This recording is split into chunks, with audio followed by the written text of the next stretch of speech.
हमने उस गरुड़ को इतने महत्वपूर्ण कार्य के लिए भेजा ही क्यों? विमाता कद्रू हम देवताओं को कभी मना नहीं कर पाती, पर अपने उस दास की बात मानेंगी वो? गरुड़ दास नहीं, दूत बनकर गया है देवराज। क्या आपको सच में विश्वास है मुनिवर? विमाता कद्रू दास और दूत के अंतर का सम्मान कर पाएंगे? अपनी विमाता पर अविश्वास अकारण है पुत्र। कद्रू भी हम सब की भांति प्रभु विष्णु की भक्त है और उनके कार्य में व्यवधान नहीं उत्पन्न करेंगी वो।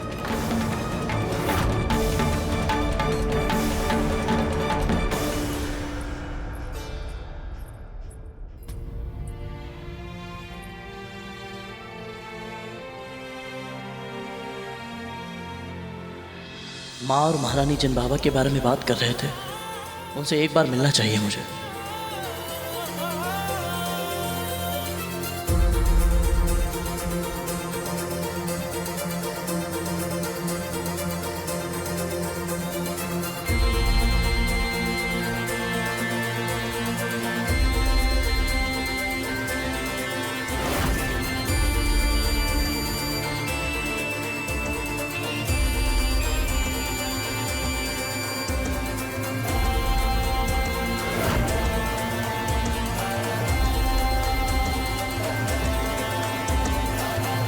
देखा प्रभु, लगता है गरुड़ गुरु दत्तात्रेय का आशीर्वाद पा ही लेगा।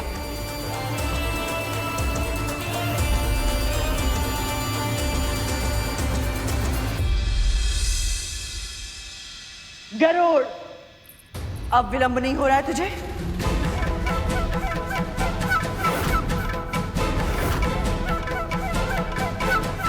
आइए महारानी।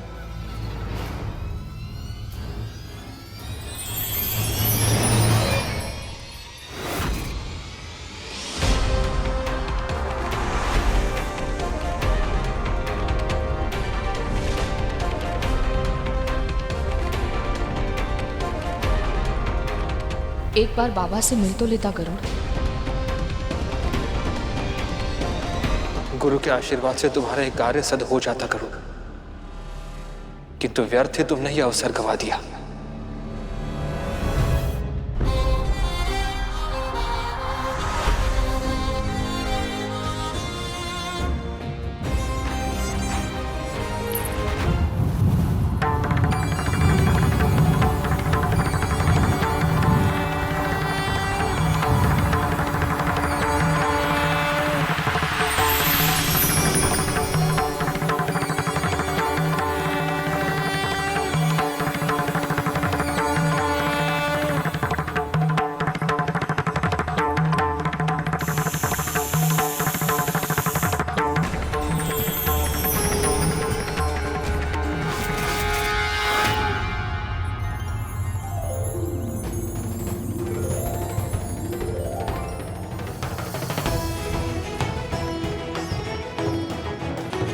माँ,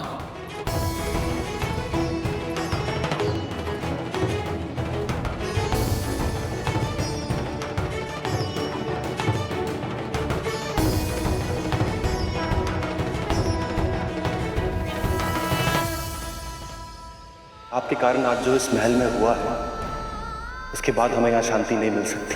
आपके अनुचित आदेश को मानकर अपने अंतर्मन के स्वर को अनसुना करना भी अब हमारे लिए संभव नहीं होगा। माँ, जहां जाना चाहते हो जाओ।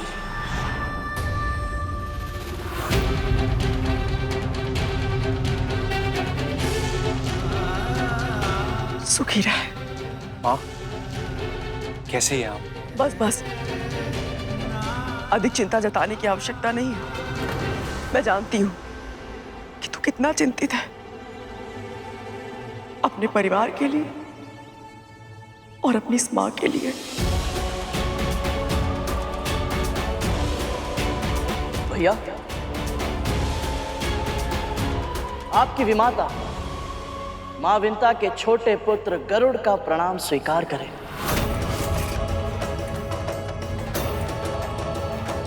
गरुड़,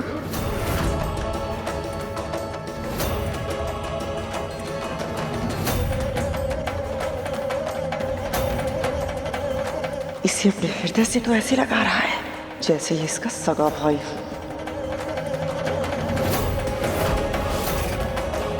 तुम्हें हृदय से लगाकर ऐसा लगा जैसे विंता माँ को गले से लगा लिया। कैसी है वो? बोलो ना गरुड़।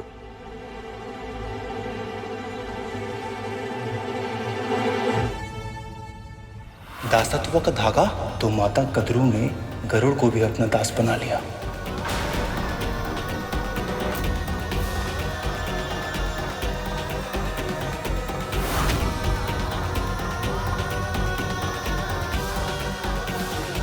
हम यहाँ एक विशेष उद्देश्य के लिए आए हैं वासुकी। बताइए, अब क्या चाहिए आपको?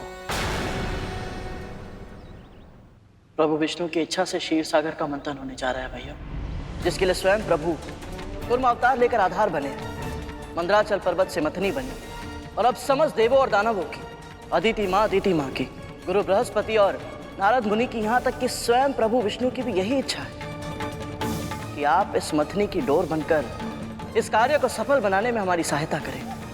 वाह, ये तो बहुत ही शुभ समाचार है और बहुत बड़ा सम्मान भी है ये मेरे लिए।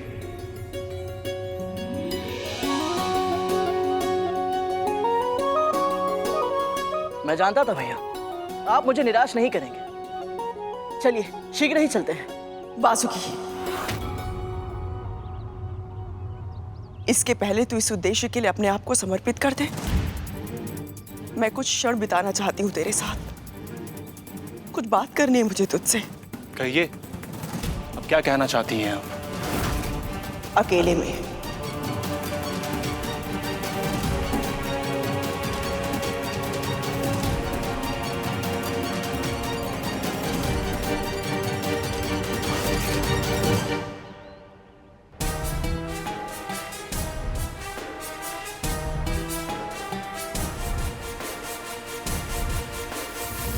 जब मैं वासुकी भैया के साथ पहुंचूंगा तो सभी देव और दानव अच्छी तरह से समझ जाएंगे कि मैं सब कुछ कर सकता हूं।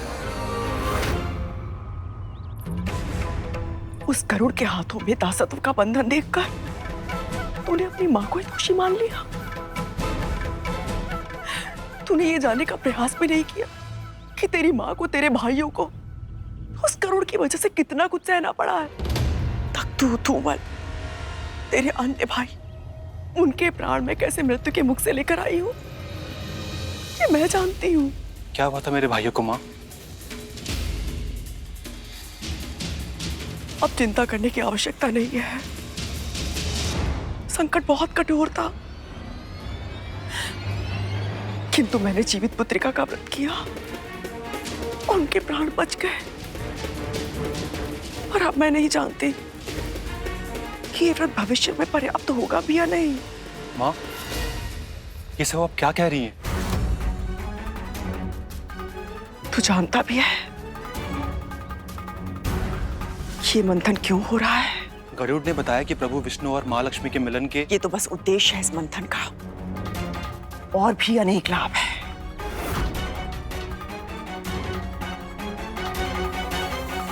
इसका सबसे बड़ा कारण है अमृत। ये क्या? माँ वासुकी के जरिए कौन से नए षड्यंत्र का जाल बना रही है? आपको क्या लगता है तक्षक भैया, माँ वासुकी भैया को मना पाएगी? मेरा भी रोम रोम यही प्रार्थना कर रहा है कालिया। यदि वासुकी भैया ने माँ की आज्ञा नहीं मानी तो माँ कभी उनका मुंह भी नहीं देखेंगे। तख्तू, धूमल, तुम दोनों को क्या लगता है, माँ मना पाएगी वासुकी भैया को? चुप क्यों हो? बोलो। क्या हुआ तुम दोनों को? ऐसे चुप क्यों खड़े हो? क्या तुम भी उस बूढ़े से भयभीत हो? बताओ। बताओ। धूमल, इन्हें क्या बताएं गुरु दत्तात्रेय के विषय में? कुछ मत बोल तख्तू, चुप रहने में ही हमारे प्राणों की भलाई है।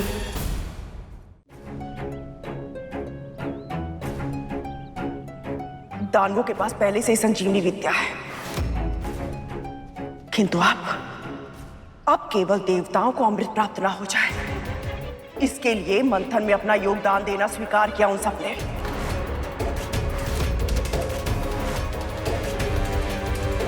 विचार कर वासुकी, स्वयं से विचार कर। यदि दानवों को, देवताओं को इस मंथन से, इस अमृत से सुरक्षा मिल गई, तो मेरे पुत्रों, तेरे भाइयों का क्या होगा? उनकी रक्षा कौन करेगा? रक्षा करने वाला अमृत नहीं है मां, केवल ईश्वर है। शिव है तो सब कुछ संभव है।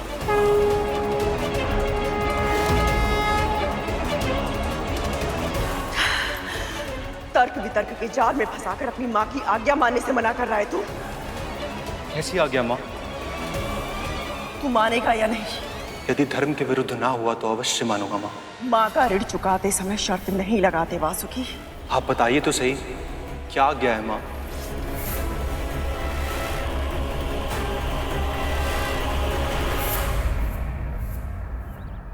वासुकी भैया को शीघ्र आना चाहिए, उनकी प्रतीक्षा हो रही है।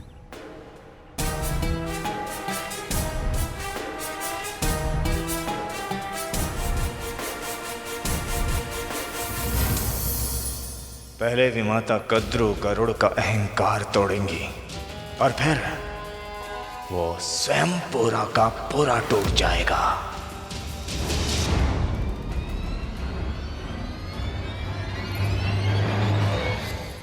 तू उस करुण के साथ नहीं जाएगा।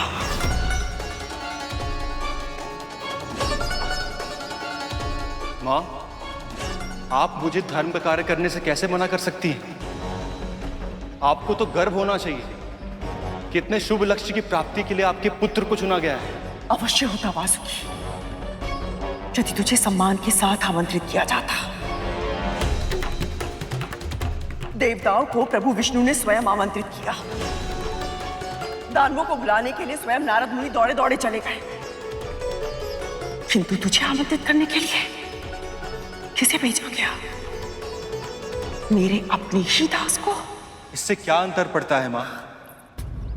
अंतर पड़ता है वासुकी, अंतर पड़ता है। बचपन से मैंने तुम सबको एक ही शिक्षा दी है। खड्गेन आक्रम में भुंजीता, वीर भोग्या वसुंधरा। शस्त्र के बल पर ही पुरुषार्थ करने वाले विजयी होकर इस पृथ्वी का भोग करते हैं। इसलिए तुम सबको इतना शक्तिशाली बनना होगा कि सबको पराजित करके स्त्रीलोक पर अपना राज स्थापित कर सको। इन खुली आंखों ने एक ही स्वप्न देखा है, मेरे पुत्र इतने शक्तिशाली, इतने सामर्थ्यवान बने कि इस पूरी सृष्टि को झुककर उनका और उनकी मां का सम्मान करना पड़े। जब तक तुझे वहां पूरे आदर के साथ आमंत्रित नहीं किया जाता, तू नहीं जाएगा वहां। मां, प्रभु विष्णु के कार्य में अवरोध नहीं, सहायक बनना चाहिए। मैं भी यही चाहती हूँ वासुकी, मैं भी यही चाहती हूँ, और तेरे चुनाव से मैं प्रसन्न भी बहुत हूँ। किंतु आज तक तेरी माँ को वो सम्मान नहीं मिला जो अदिति दीदी और दीदी को मिला है। तू तो जानता है ना, ये संसार उन्हीं का सम्मान करता है जिनकी भुजाओं में बल होता है। जब तक स्वर्ग पर देवताओं का राज था, तब तक अदिति दीदी सबसे शक्तिशाली थी।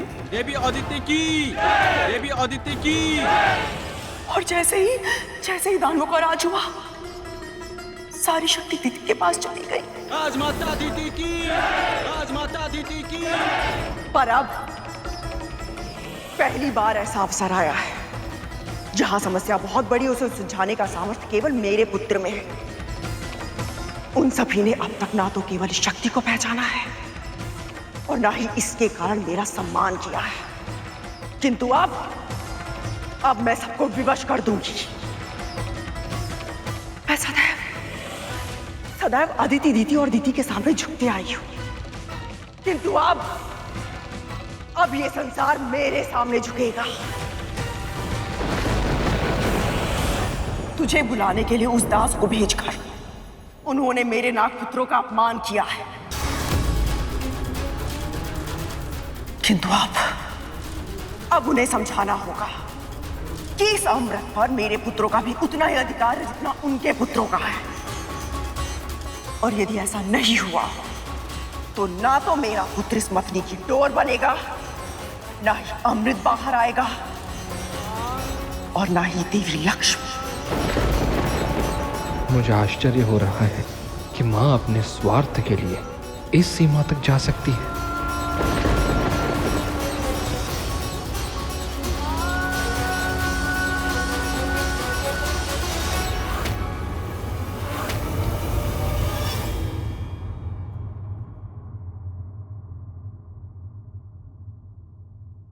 जब मैं वासुकी भैया के साथ क्षीर सागर के तट पर पहुंचूंगा तो राहु के तो रंग ही उड़ जाएंगे। वो पहले से मेरी इतनी प्रशंसा कर रहा था, अब तो मेरी प्रशंसा के गीत गाने लगेगा। और वज्राम धमकी देना बहुत प्रिय है ना उसे। जब वासुकी भैया को साथ देखेगा उसके मुंह से स्वर तक नहीं निकलेगा। विंता नंदन गरुड़ की जय, विंता नंदन गरुड़ की जय।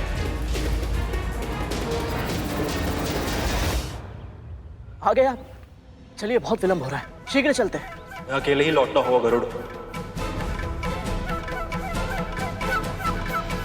अकेले अर्थात? मैं तुम्हारे साथ नहीं चलूंगा।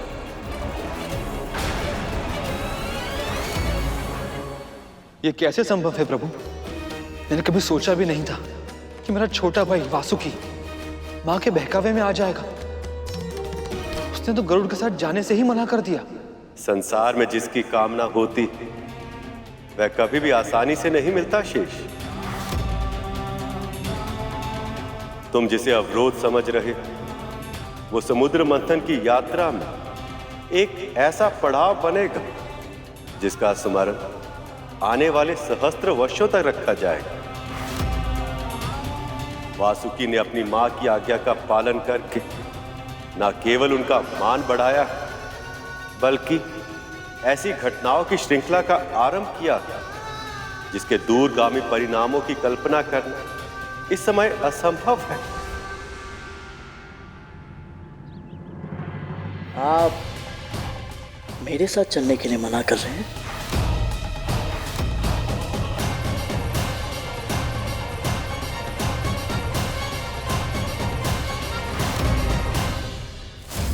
आप ऐसा कैसे कर सकती हैं?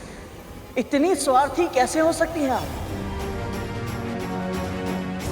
तुम्हें जो कहना है मुझसे कहो गरुड़, मेरी मां से नहीं। अब कहने के लिए बचा ही क्या है भैया?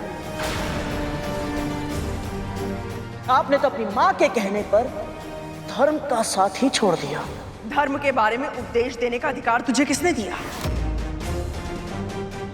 अपनी मां की सिखाई हुई बातों को तोते की तरह रटता रहा है तू।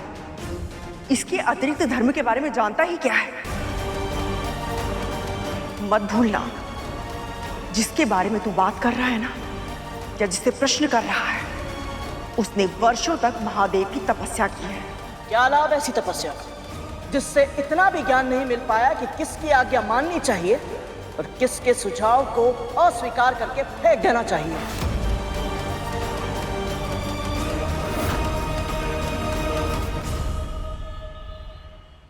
वासुकी भैया, आप समझ क्यों नहीं रहे? आप जितना समय व्यर्थ करेंगे मंथन उतने ही विलंब से आरंभ होगा। प्रभु विष्णु और माता लक्ष्मी का मिलन बस टलता ही जाएगा, न जाने कब तक। सुन, यदि तू चाहता है कि इस मंथन में और विलंब ना हो तो शीघ्र जा देवताओं और दानवों को मेरा संदेश पहुंचा। यदि उन्हें यह कार्य मेरे पुत्र से करवाना है तो उन्हें स्वयं आकर हम दोनों से विनती करनी होगी, अन्यथा मैं अपने पुत्र को किसी साधारण दास के साथ जाने की अनुमति कभी नहीं दूंगी। किसी साधारण दास के साथ जाने की अनुमति कभी नहीं दूंगी। किसी साधारण दास के साथ जाने की अनुमति कभी नहीं दूंगी।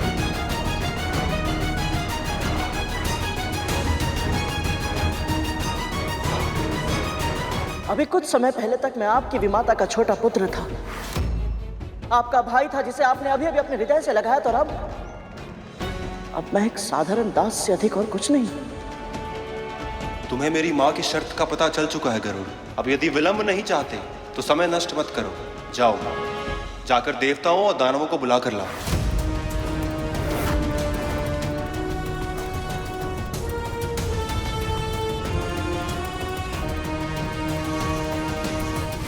गरुड़ किसी भी समय वासुकी को लेकर आता ही होगा।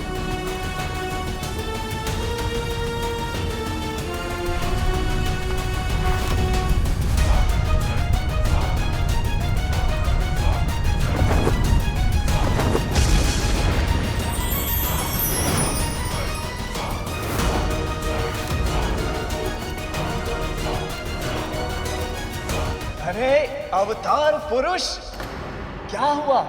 असफल ही लौट आए? ऐसा प्रतीत होता है जैसे वासुकी और विमाता कद्रू ने इसे इसका स्थान दिखा दिया।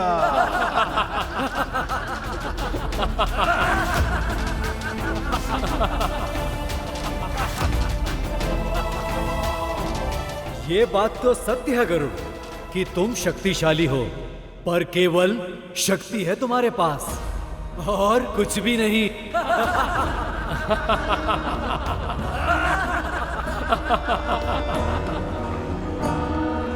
हाँ, मंदराचल को उठाया था तुमने, पर वो एक बार का चमत्कार था। तुम्हारी सफलता एक संजोग से अधिक और कुछ भी नहीं थी। उचित कहा महाराजा ने। तू अपनी माता को कभी सम्मान नहीं दिला पाएगा। दासी का पुत्र है तू, आजीवन दास ही रहेगा। दासी का पुत्र है तू, आजीवन दास ही रहेगा। दासी का पुत्र है तू, दासी पुत्र गरुड़, दासी पुत्र गरुड़, दासी पुत्र गरुड़।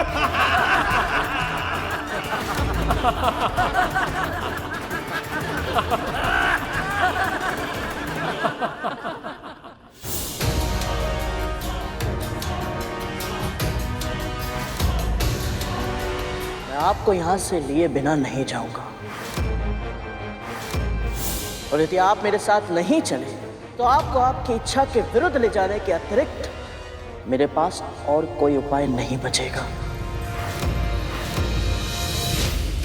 हाँ, मैं आपको बलपूर्वक उठाकर ले जाऊंगा।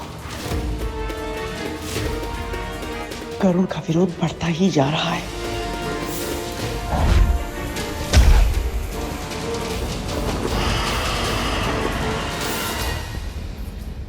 तू मेरे पुत्र पर बल प्रयोग करेगा और मैं तुझे करने दूंगी।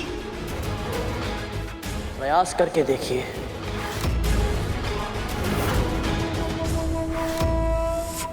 मैं सबको वचन देकर आया हूं कि मैं वासुकी भैया को साथ लेकर आऊंगा, और अब मैं अकेले लौट नहीं सकता। यदि ऐसा है तो बढ़ो आगे। मैं अपनी मां की आज्ञा के बिना नहीं जा सकता। यदि फिर भी तुम मुझे अपने बलपूर्वक ले जाना चाहते हो तो आओ, अपनी इच्छा पूरी करो।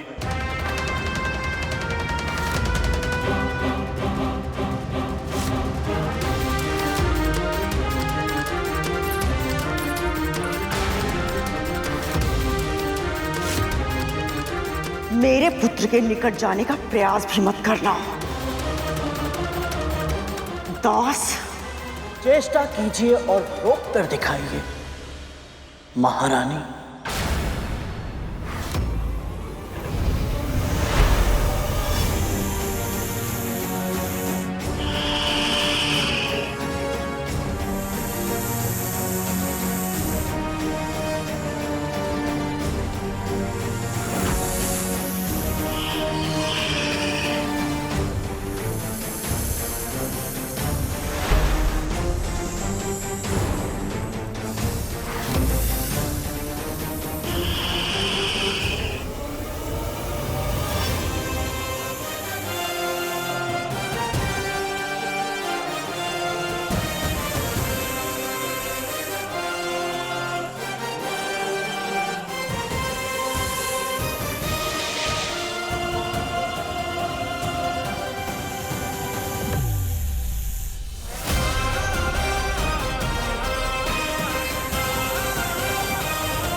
कहीं सच में ये मेरे पुत्र को उठाकर ना लेकर जाए। ये क्या कर रहा है पुत्र? प्रतिरोध कर, स्वयं को इसे अपने साथ मत लेकर जाने दे।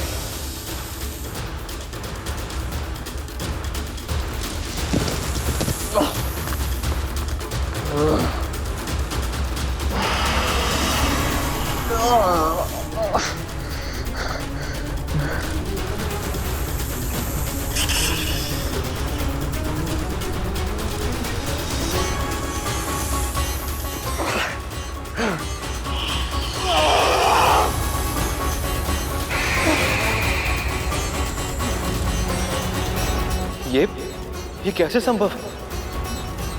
गरुड़ ने इतना बड़ा पर्वत उठा लिया, परंतु वासुकी की पूंछ को तो ये हिला भी नहीं पा रहा है।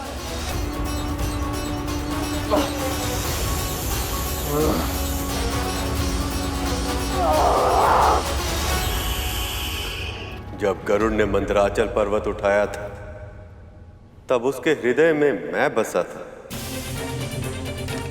पर इस समय उसके हृदय में अहंकार बसा है। और अहंकार वो दीमक होता है जो व्यक्ति को भीतर ही भीतर कब खोखला कर दे, व्यक्ति को स्वयं पता नहीं चलता।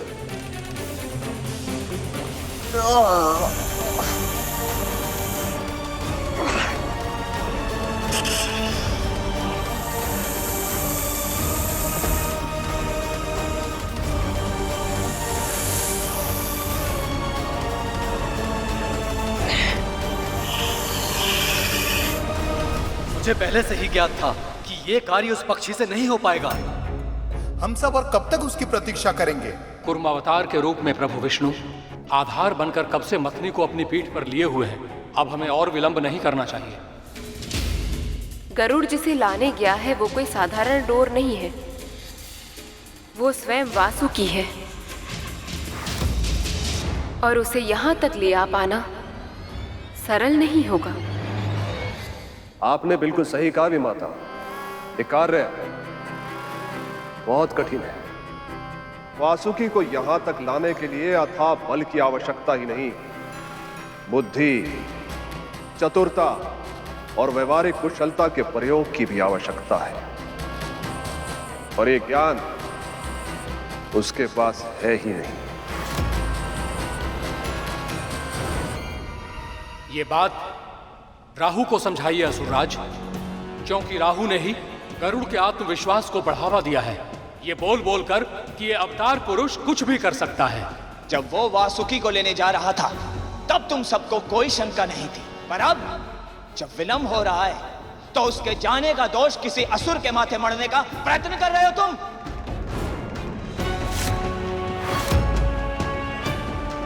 शांत हो जाइए आप सब।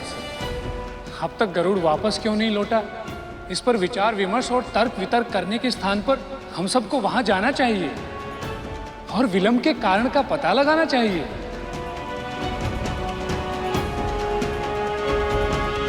आपने उचित कहा मुनिवर, चलिए।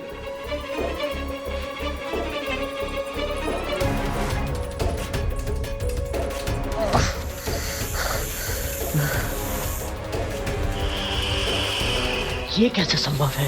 क्या वासुकी भैया मुझसे भी ज्यादा शक्तिशाली है?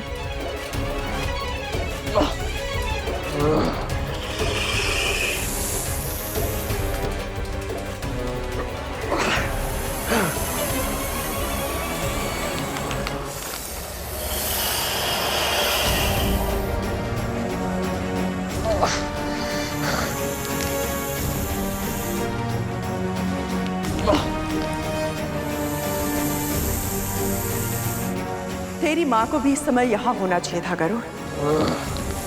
वो स्वयं अपनी आंखों से देख पाती कि मंदराचल पर्वत उठाने वाला उसका महाशक्तिशाली पुत्र मेरे बलशाली पुत्र की पूंछ को हटाना तो दूर, उसे हिला तक नहीं पा रहा है।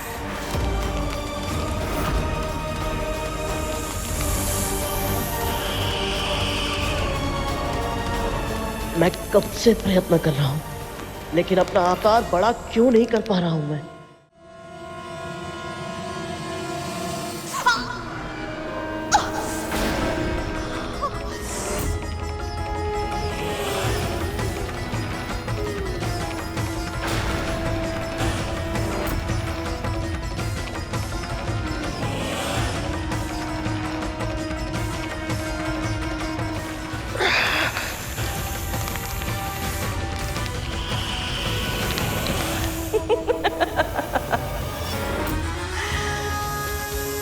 तू कितना भी प्रयास कर ले गरुड़, ये वासुकी है,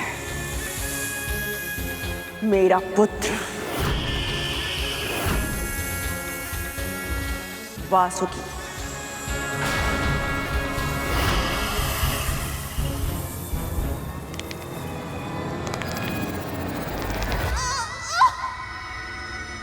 ये क्या हो रहा है? कौन कर रहा है ये सब?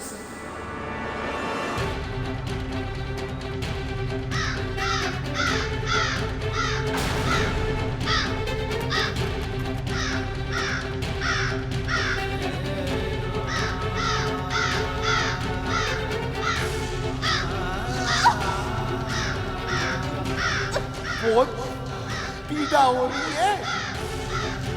जानती है इस पीड़ा का कारण कौन है? तेरा पुत्र और उसके कर्म। आपके कहने का अर्थ क्या है बाबा? पूरे विश्व में केवल वासुकी ही मथनी की डोर बनकर समुद्र मंथन के महायज्ञ को पूर्ण कर सकता है, किंतु अपनी माता के आदेश पर वासुकी ने आने से मना कर दिया, तो तेरे पुत्र ने उसे बलपूर्वक ले जाना चाहा और वासुकी के विशाल नाग रूप में जकड़ चुका है।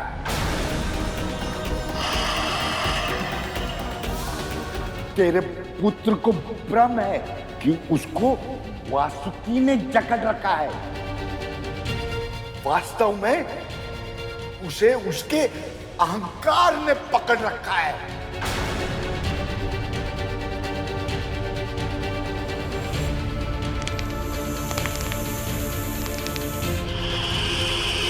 कितने अभिमान के साथ कहा था तूने कि तू बलपूर्वक उठाकर लेकर जाएगा। क्या हुआ? हाँ, अब तू किस मुंह से अपनी मां के सामने जाएगा? कितनी प्रसन्न थी वो। मेरे पुत्र ने मंदराचल पर्वत उठा लिया है, खीर बांटते फिर रही थी वो सब में, किंतु अब क्या करेगी वो? रोएगी जीवन भर, केवल आंसू बहाएगी वो।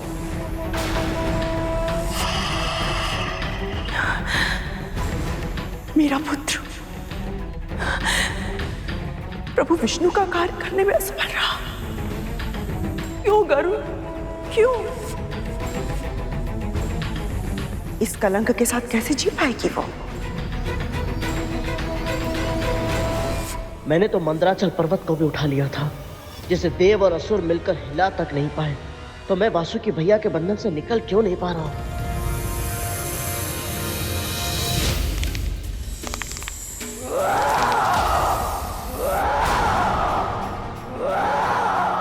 सुना, सुना, अपने पुत्र की पुकार सुनी, किंतु ये उसकी पुकार नहीं है, उसके भीतर के अहंकार की पुकार है। ऐसा नहीं हो सकता बाबा। मैंने अपने पुत्र को अच्छे संस्कार दिए हैं, समझाया है उसे, यदि अरे स्वर्ग में से कोई भी दोष उसके भीतर गए तो उसका जीवन नष्ट हो जाएगा। यदि शीघ्र तूने कुछ नहीं किया तो तेरे पुत्र का पतन निश्चित है। ऐसा नहीं हो सकता।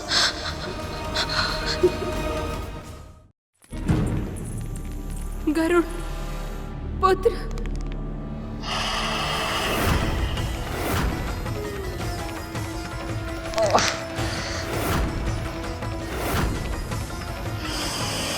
कसके पुत्र, और कसके ताकत बढ़ाओ।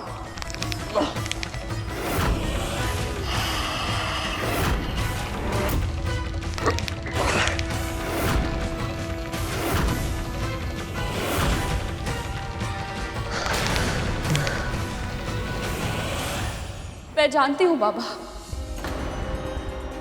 यदि मेरे पुत्र के मन में अहंकार के ये बीज प्रभु विष्णु की इच्छा से आए हैं, तो इसके पीछे भी कोई ना कोई उद्देश्य अवश्य होगा। गरुड़ मेरे सिखाए संस्कारों को भुलाकर अहंकार के गड्ढे में गिर गया है। ये जानकर मुझे भी निराशा अवश्य हुई है, पर कभी कभी एक छोटी सी निराशा हमें बहुत बड़ी पराजय से बचा लेती है। पर दोष तो मेरा ही है ना बाबा। मैं ये मान बैठी थी कि मेरा पुत्र कभी कोई भूल नहीं कर सकता, पर आज ये सब जानकर मेरी आंखें खुल गई हैं। इसीलिए धन्यवाद दे रही हूँ प्रभु को।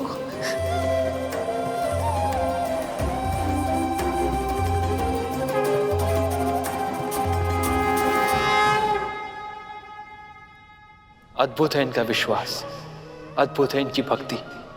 इतना दुख पाकर भी इसे आपका आशीर्वाद समझकर स्वीकार कर रही है। ये भक्तों की ऐसी भक्ति ही मुझे भगवान बना देती।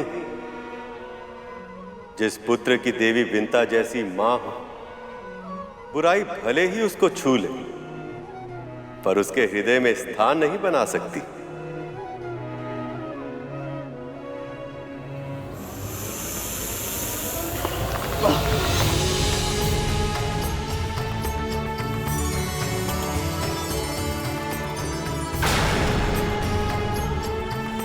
मां,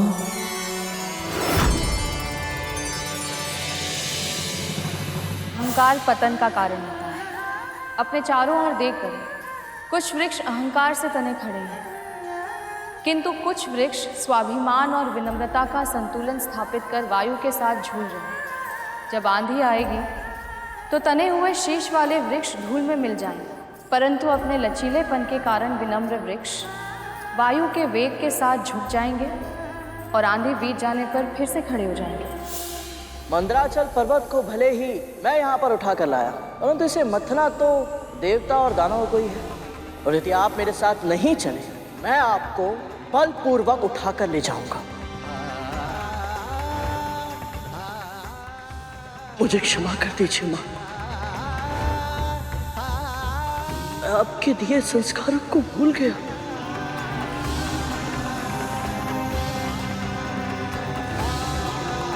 क्षमा कर दीजिए वासुकी भैया, मैं आपको समझने में बहुत बड़ी भूल कर बैठा। प्रभु विष्णु ने मुझ पर विश्वास करके मुझे इस महायज्ञ का भागीदार बनाया और मैंने प्रभु को निराश कर दिया। अभी तो केवल इस दास ने अपनी नाग भूमि पर रगड़ी है, पर उन देवों और दानवों का शीश मेरे सामने झुकना शेष है अभी।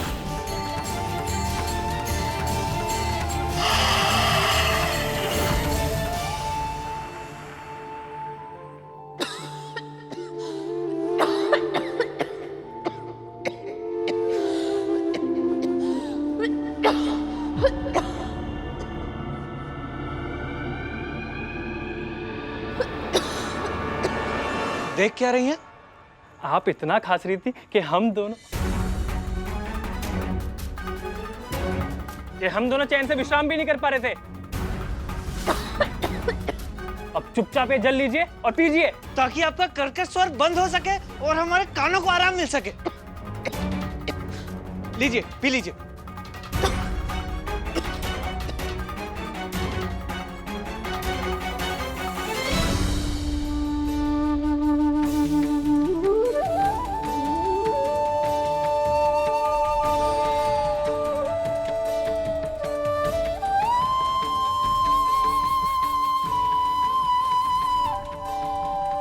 धूमल,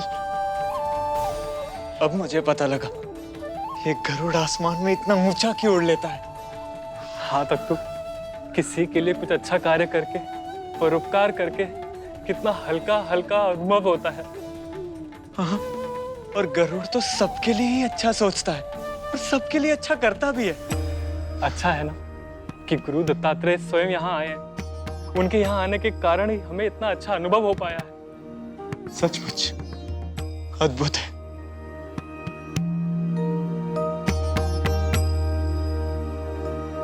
जिस कुटिया के आसपास मैं और तक्षक भैया पहुंच भी नहीं पा रहे, ये दोनों वहां आराम से घूम रहे हैं। गरुड़ पुत्र,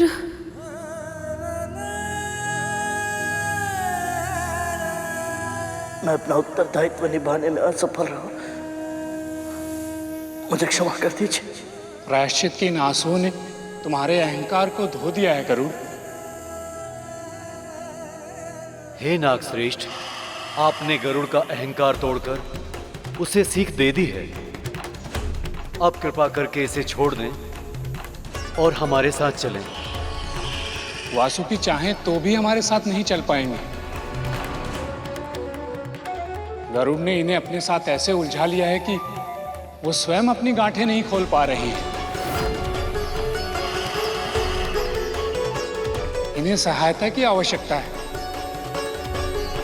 असुरराज, आप वासुकी की सहायता क्यों नहीं करते? संकट के समय सदैव हम असुरों की ही स्मृति क्यों होती है आपको? देवराज इंद्र को प्रयास करना चाहिए। वैसे भी बहुत विश्वास के साथ कहा था इन्होंने कि ये ही वासुकी को वापस लेकर आएंगे।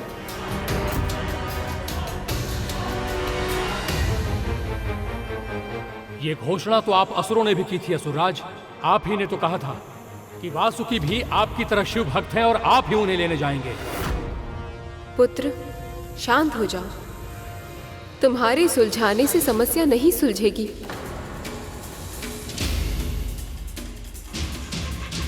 कद्रू, जब तक तुम वासुकी को अनुमति नहीं दोगी, उसे यहां से ले जाना संभव नहीं है।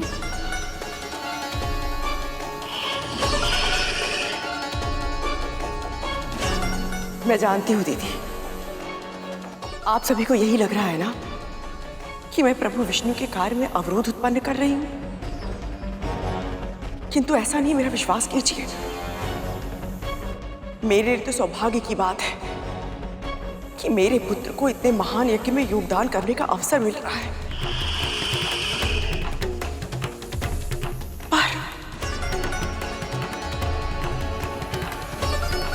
पर क्या देवी? पर एक माँ का हृदय अपने सभी पुत्रों के लिए चिंतित रहता है। मुझे केवल एक ही बात का भय है कि कहीं मेरा एक पुत्र मेरे अन्य सभी पुत्रों की मृत्यु का कारण ना बन जाए। कद्रू, ये कैसी अनर्गल बातें कर रही हो तुम? क्यों? क्या ये सत्य नहीं है कि देवता और दानव मेरे वासुकी को दो विपरीत दिशाओं में खींचेंगे ताकि वो क्षीर सागर का मंथन कर सके और उन्हें अमृत प्राप्त हो सके?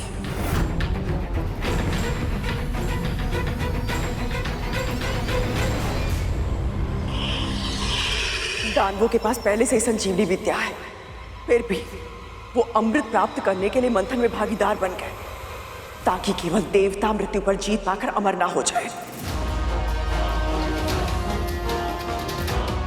पर मेरे पुत्रों का क्या दीदी? क्या उन्हें इसमें समान अधिकार नहीं मिलना चाहिए? क्षमा कीजिए विमाता कद्रू, पर अमृत के लिए सबसे अधिक योग्य हम देवता हैं।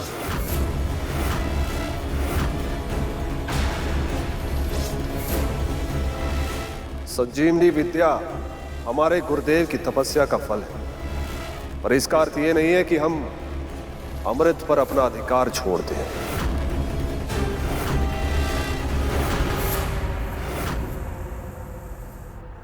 अभी समुद्र मंथन आरंभ भी नहीं हुआ है, लेकिन आप सबके हृदय में उसे पाने की इतनी तीव्र इच्छा हो गई कि आप सब भूल गए कि अमृत ही समुद्र मंथन का एकमात्र उद्देश्य नहीं है, जबकि धर्म के अनुसार आप सभी को अपना अपना कार्य करना चाहिए और फल की चिंता प्रभु विष्णु पर छोड़ देनी चाहिए।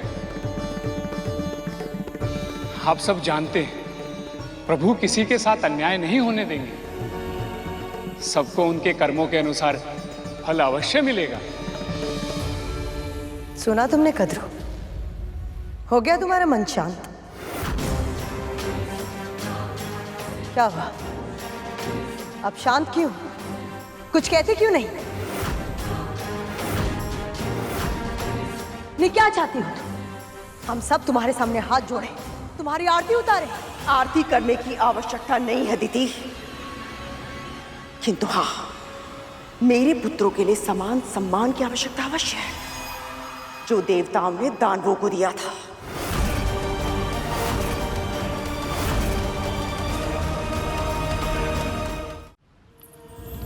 कद्रू उचित कह रही है। जब किसी को किसी से कुछ मांगना हो तो शीश झुकाना ही चाहिए।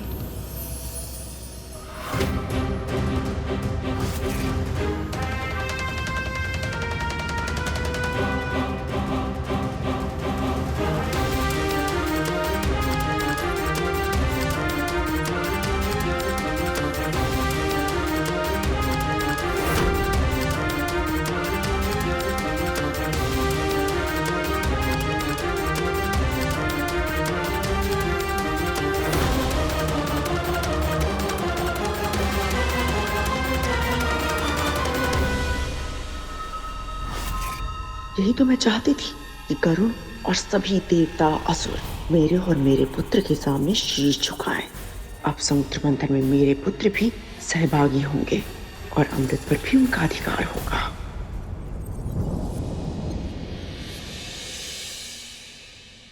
क्या हुआ शेष? तुमने दृष्टि क्यों फेर ली? प्रभु, सम्मान तो अर्जित किया जाता है ना। इस प्रकार किसी की विवशता का लाभ उठाकर मांगा नहीं जाता, जैसे मां इस समय कर रही। मुझे लगा था गरुड़ का अहंकार टूटते हुए देख इन्हें भी अपनी भूल का आभास हो जाएगा, पर दूसरों की भूल से सीखने के लिए मन में यह आभास भी होना चाहिए कि हम कुछ अनुचित कर रहे हैं। पर देवी कद्रू के दृष्टिकोण से वो जो कुछ भी कर रही हैं वह उचित ही है।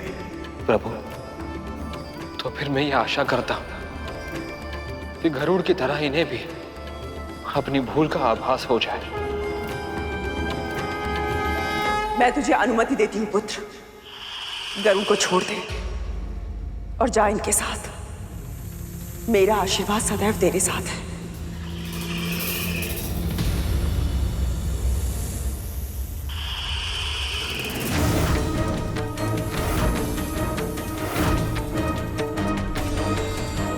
क्या हुआ पुत्र?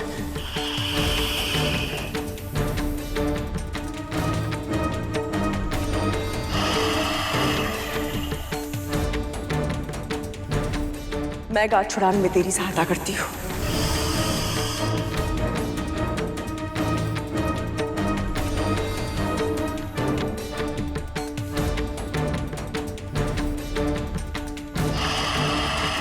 इसकी पूछ कहां से आरंभ होती है और तन कहां समाप्त होता है? कुछ समझ ही नहीं आ रहा है।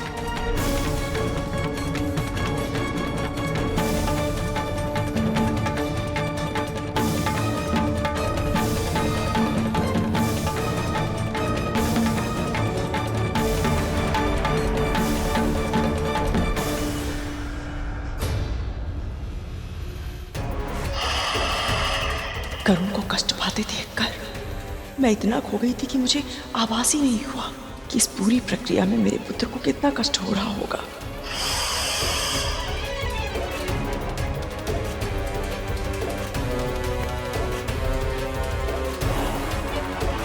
ये गांठें तो खुल ही नहीं रही हैं।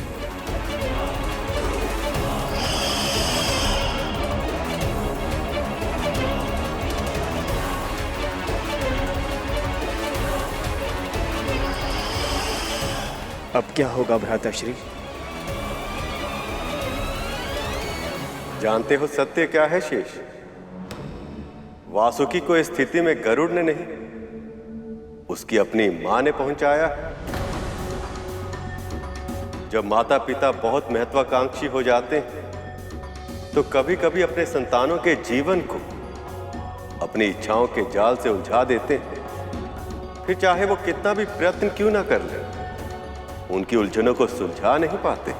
तो फिर प्रभु, वासुकी की ये उलझनें कैसे सुलझेंगी? महादेव शिव शंकर की सहायता से। एक भक्त को उसके समस्याओं से मुक्ति केवल और केवल उसके आराध्य प्रभु ही दिला सकते हैं। हम सबको मिलकर महादेव की स्तुति करनी चाहिए।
हे महादेव शिव शंकर, मेरे पुत्र की सहायता कीजिए। समुद्र मंथन की डोर बनकर प्रभु विष्णु के कार्य में योगदान देना ही इसकी नियति है। कृपया इस पर कृपा कीजिए।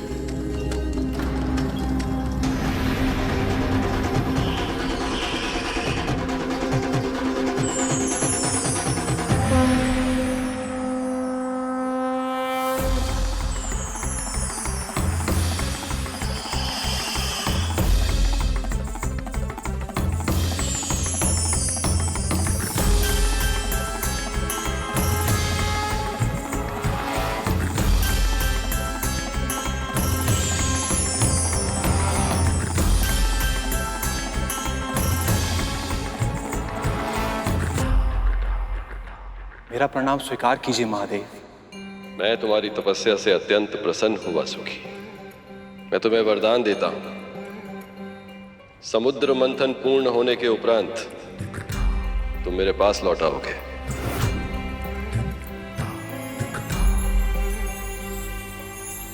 प्रभु, आपने ये वरदान देकर संसार का सारा धन दे दिया है मुझे। अब मुझे कुछ नहीं चाहिए महादेव। मुझे मेरे शिव मिल गए, अमृत मिल गया मुझे।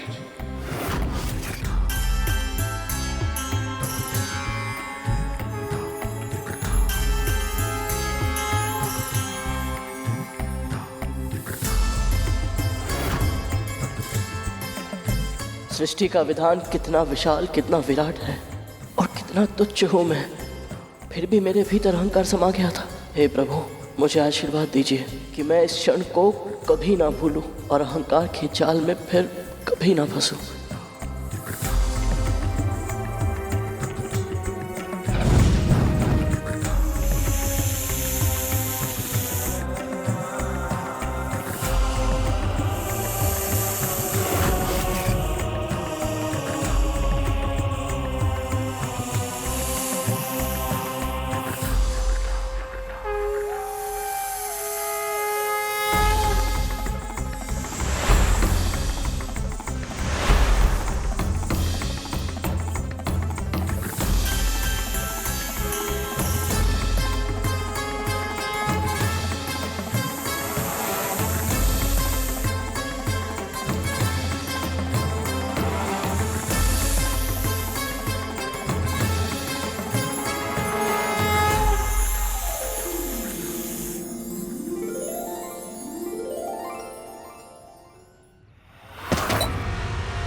मैंने तुझे कितनी बार समझाया, मुझे ये घास फूस नहीं चाहिए, मुझे पौष्टिक भोजन की आवश्यकता है।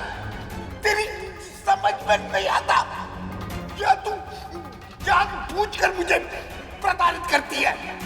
ऐसा नहीं है बाबा, मैं क्षमा चाहती हूँ। आप अभी इसे खा लीजिए, मैं कुछ ही समय में पौष्टिक भोजन का प्रबंध कर दूंगी। आज मैं तेरी कोई बात नहीं सुनूंगा। जब तक तू मुझे मनचाहा भोजन लाकर नहीं देगी, मैं अन्न तो क्या जल की एक भी बूंद नहीं पीऊंगा। और यदि बिना अन्न और जल के मुझे कुछ हो गया तो मेरी हत्या का दोष तुझ पर, तेरे परिवार पर लगेगा। स्मरण रहे, जा यहां से। प्रभु, गुरु दत्तात्रेय ने विंता माँ के सामने ऐसी अनोखी मांग क्यों रखी? विंता माँ तो खुद दासी है, वैसे पौष्टिक भोजन कहाँ से प्रबद्ध करेंगी? और इस समय तो गरुड़ भी उनकी सहायता के लिए वहां नहीं है। दत्तात्रेय उस कुम्हार की तरह है जो मिट्टी के घड़े को सर्वोत्तम बनाने के लिए भीतर से अपना हाथ तो लगाता है, पर बाहर से उस पर चोट भी मारता है। उनकी इस परीक्षा के पीछे कोई ना कोई उद्देश्य अवश्य होगा।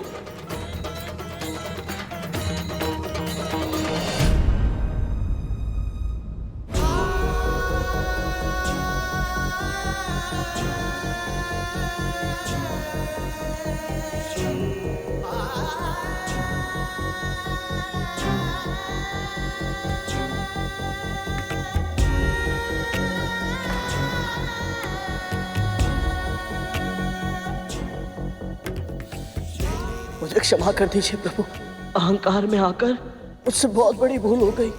आपने मुझे समुद्र मंथन जैसे शुभ कार्य के लिए चुना, किंतु मैं अहंकारी हो गया और आपकी भक्ति के मार्ग से भटक गया। प्रभु, मुझे क्षमा कर दीजिए।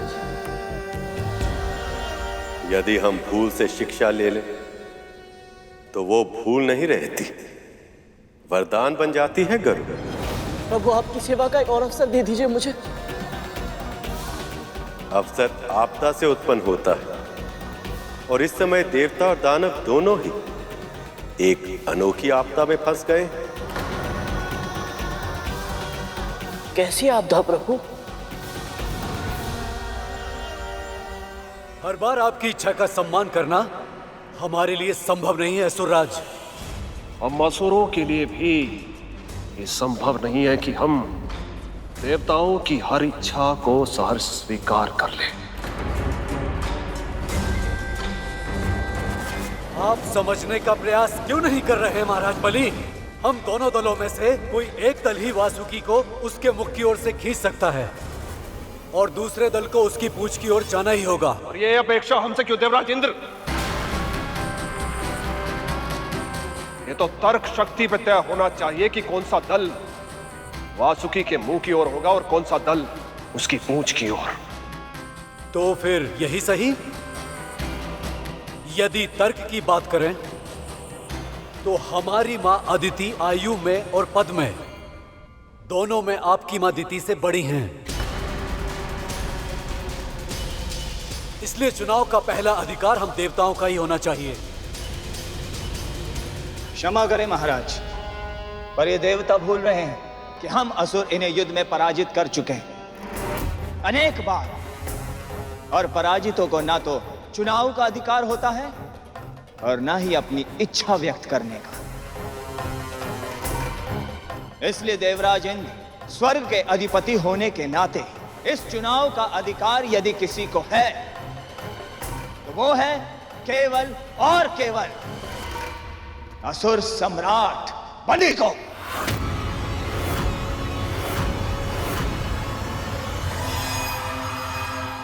तुम्हें क्या लगता है गरुड़, किसे वासुकी के मुंह की ओर होना चाहिए और किसे पूंछ की ओर?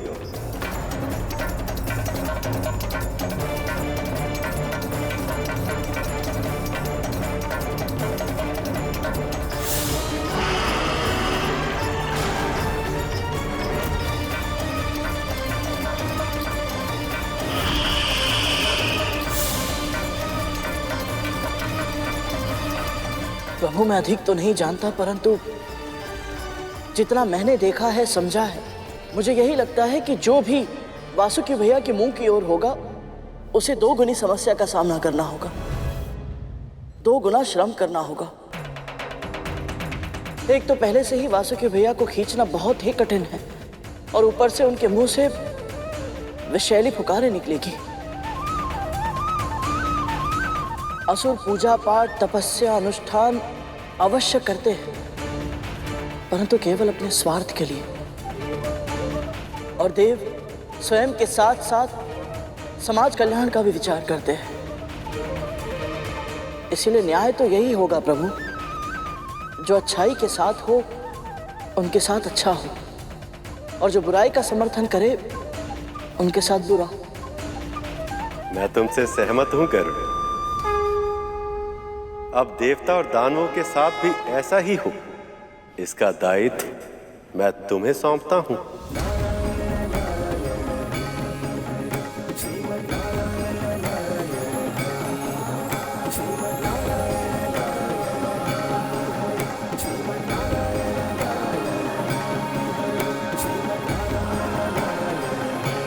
आज्ञा दीजिए प्रभु।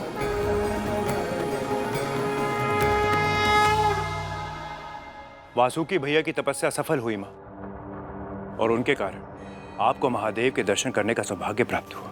और तो और आपकी वजह से अब हमें अमृत मिलेगा माँ। नहीं मिलेगा, नहीं मिलेगा, नहीं मिलेगा।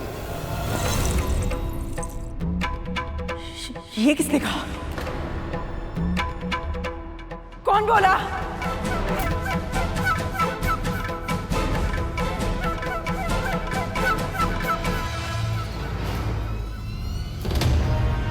तुम दोनों मुझे ऐसे क्यों देख रहे हो? तुम्हें भी सुनाई दिया ना ये स्वर? कौन सा स्वर माँ? यही कि हमें अमृत नहीं मिलेगा। हमने तो कुछ नहीं सुना मां।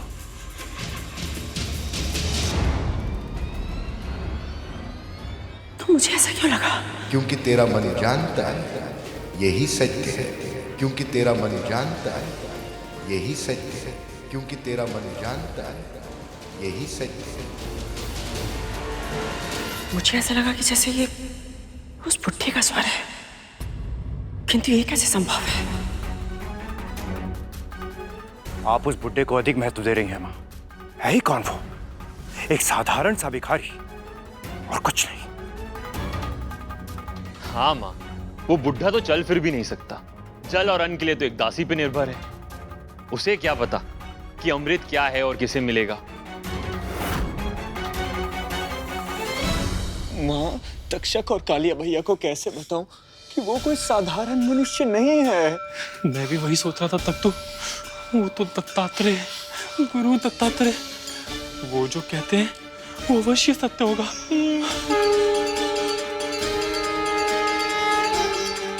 बाबा के लिए पौष्टिक भोजन का प्रबंध कैसे करूं मैं? सत्य कहा तुम दोनों ने। मैं व्यर्थ उस बुढ़े के बारे में सोच रही हूँ। जानते हो तुम दोनों, जब वासुकी ने उस गरुड़ को अपने पास में जकड़ा था, तब मेरा हृदय प्रसन्नता से झूम उठा था। मैं इतनी प्रसन्न तो तब भी नहीं हुई थी जब मैंने उस विंता को अपनी दासी बनाया था, और वो स्वामिनी कहकर मेरे पांव में गिर गई थी।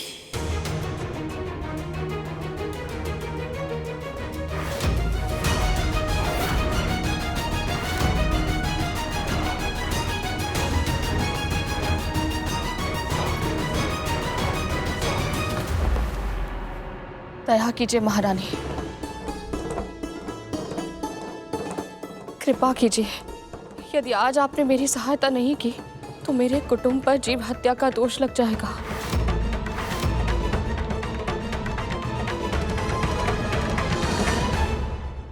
किसी की भी दृष्टि में अब मेरा कोई मूल्य नहीं है। कल की असफलता के बाद ना ही देवता मेरी बात मानेंगे और ना ही दानव। तो फिर प्रभु विष्णु का दिया कार्य मैं कैसे कर पाऊंगा? भूख भी तीव्र लग रही है।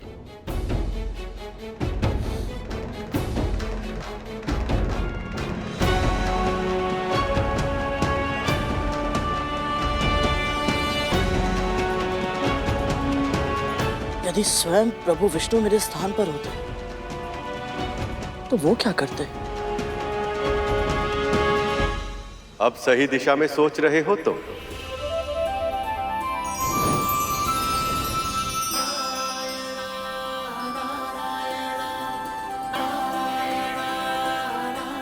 प्रभु आप? तुम मुझे ध्यान कर रहे थे, इसीलिए मैं आ गया। बताओ, यदि तुम्हारे स्थान में मैं होता तो मैं क्या करता? प्रभु, असुरों को समझाना बहुत ही कठिन है। उन्हें जो भी सुझाव दिया जाता है वो उसके विपरीत ही कार्य करते हैं। देखो, तुमने मेरी तरह सोचना आरंभ ही किया और इतनी ही शीघ्र समाधान भी खोज निकाला। तो बस अब उल्टे को सीधा और सीधे को उल्टा कर दो।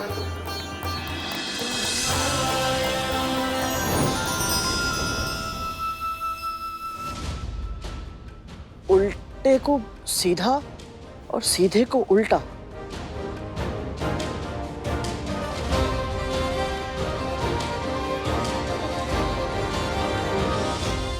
अब बताएगी भी बात क्या है? बाबा को पौष्टिक आहार चाहिए महारानी। वो मार्ग का भिखारी हमारे सामने मांगे रखने लगा और आप उसकी मांगे दोहराती हुई यहाँ चली आई। तो अब क्या चाहती है तू? कि मेरे पुत्र उस बुढ़े के लिए सामग्री इकट्ठा करे और मैं अपने हाथों से उसके लिए भोजन बनाऊं? और तू महारानियों की तरह उसके सामने भोजन परोस कर स्वयं ही पूरा आशीर्वाद ले ले। तुझे क्या लगता है मैं ये करूंगी? कभी नहीं। आपको करना पड़ेगा महारानी, आपको करना पड़ेगा महारानी, आपको करना पड़ेगा महारानी। ना तो ये युद्ध स्थल है और ना ही यहाँ पर कोई विजेता, ना ही पराजित। हम सब यहाँ पर एक विशेष लक्ष्य को प्राप्त करने के लिए एकत्रित हुए हैं। असुरराज, देवराज, आप सब शांत हो जाइए। लक्ष्य अवश्य एक है और उसकी प्राप्ति के लिए असुर अपने सम्मान पर ठोकर नहीं लगने देंगे। आप दोनों समझ क्यों नहीं रहे? वाद विवाद से हम किसी भी परिणाम तक नहीं पहुंच पाएंगे। और असुरों के हट के कारण हम देवता अपने सम्मान पर आंच नहीं आने देंगे। हम वासुकी की पूंछ नहीं पकड़ेंगे असुरराज।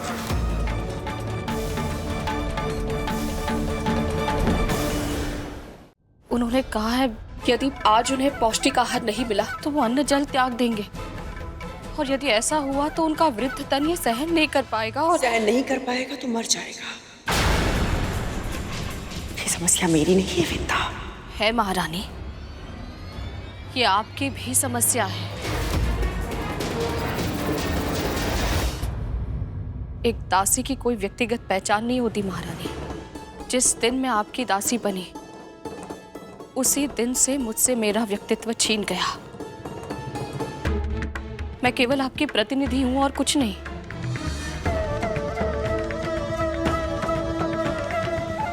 जैसे एक दासी का कर्तव्य होता है अपनी स्वामिनी की सेवा करना, उनकी आवश्यकता का ध्यान रखना, वैसे ही एक स्वामिनी का भी तो कर्तव्य होता है ना, अपनी दासी की हर आवश्यकता को पूरा करना, उसकी रक्षा करना। यदि आज आपकी छत्र छाया में मुझ पर जीव हत्या का पाप लग गया ना, तो इस कलंक से आप भी मुक्त नहीं हो पाएंगी। तू मुझे धमकी दे रही है? विनती कर रही हूं, हम सबके ऊपर ये संकट मत आने दीजिए।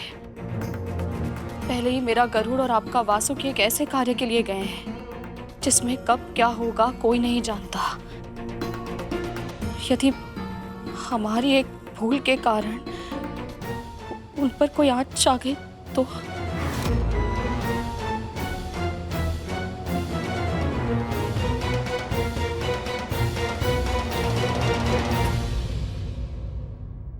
आज पहली बार माँ के सामने विंता माँ को अपनी बात रखते हुए देख रहा हूं। वे सदैव दासी के कर्तव्यों के बारे में बात करती हैं,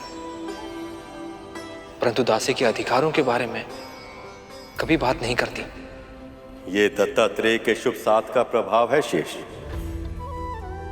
वो परिस्थितियों को आसान नहीं बनाते, बल्कि व्यक्ति को इस योग्य बनाते हैं कि वो कठिन से कठिन परिस्थिति का सामना आसानी से कर पाए। तब तो मुझे लग रहा है प्रभु, जब तक ये मंथन पूरा होगा, ये माँ और पुत्र दोनों के ही व्यक्तित्व बहुत बदल चुके होंगे।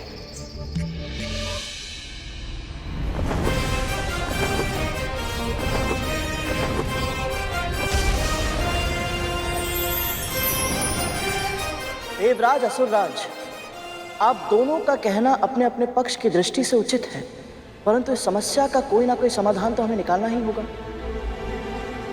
प्रभु विष्णु ने इस समस्या का समाधान मुझे दे दिया है।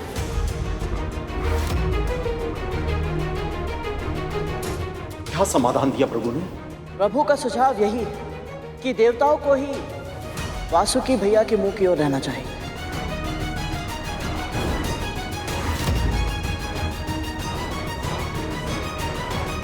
क्योंकि आयु और कर्म दोनों की दृष्टि से ये श्रेष्ठ है। असंभव है ये नहीं हो सकता। मुझे ये स्वीकार नहीं। क्षमा कीजिए, परंतु क्यों दीदी माँ? एक दास से तर्क वितर्क नहीं करूंगी मैं केवल इतना कहना चाहती हूँ कि विष्णु ने हम असुरों के साथ पक्षपात किया है और हम असुर ये सहन नहीं करेंगे। मेरा निर्णय यह है कि मेरे पुत्र वासुकी की मुंह की ओर ही रहेंगे।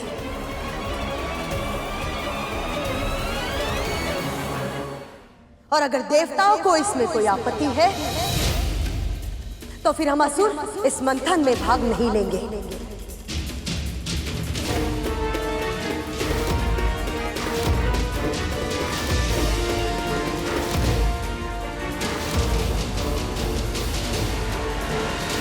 कितनी बार मस्तिष्क उसी कार्य को करने के लिए लोभित होता है जिस कार्य के लिए उसे मना किया जाए। जिस दिशा के लिए पहले असुर मना कर रहे थे, अब उसी दिशा के लिए लड़ रहे हैं। लोभ में लिया हुआ निर्णय जीव को उसके धर्म से और सही मार्ग से दूर लेकर जाता है। वासुकी के मुख की ओर रहने का लोभ अब असुरों के लिए क्या बदलाव लाता है, ये तो नियति ही बताएगी। ये तो समुद्र मंथन का केवल आरंभ है। मां, मंथन की असुरों को भी आवश्यकता है। अमृत चाहिए हमें। पर अपने सम्मान के मूल्य पर नहीं बलि। तुम पहले ही अपने गुरु को क्रोधित कर चुके हो, और यदि तुमने मेरा आदेश नहीं माना बलि, तो मैं यहां से रुष्ट होकर चली जाऊंगी।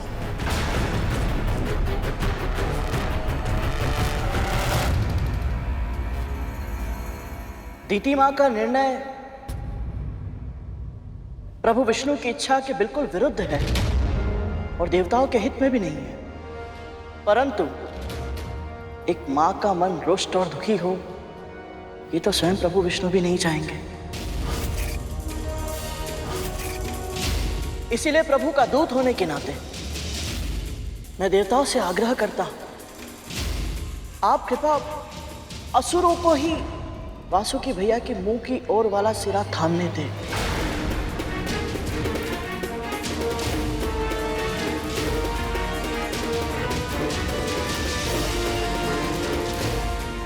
समझ गया गरुड़। तो फिर ऐसा ही हो, पर यह निर्णय दोनों पक्षों पर बाध्य होगा। मंथन में विलंब ना हो, इसके लिए आवश्यक है कि एक बार मंथन के प्रारंभ होने के पश्चात कोई भी पक्ष अपना निर्णय नहीं बदल सकेगा।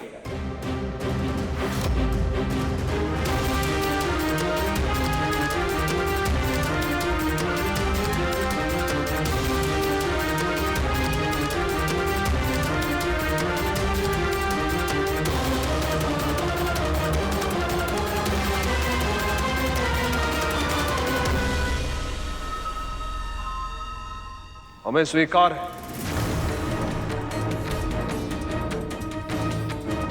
देवराज, तो फिर हमें भी स्वीकार है।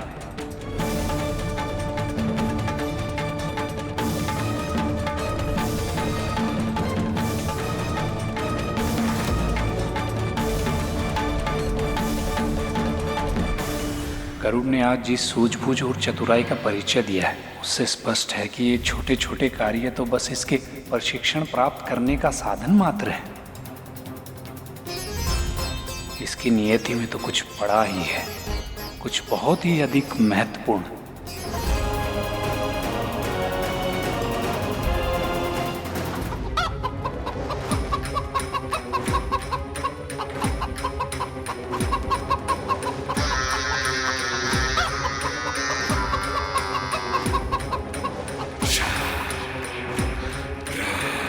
से भी क्या व्यर्थ के छोटे छोटे काम करवाते, इतना श्रम, वो भी मुझसे, उस दासी और एक भिखारी के लिए। माँ भी ना कभी कभी क्या निर्णय लेती है मुझे समझ ही नहीं आता। धूमल, हाँ, मन प्रसन्न हुआ ना? अति प्रसन्न बोल, तक तो अति प्रसन्न।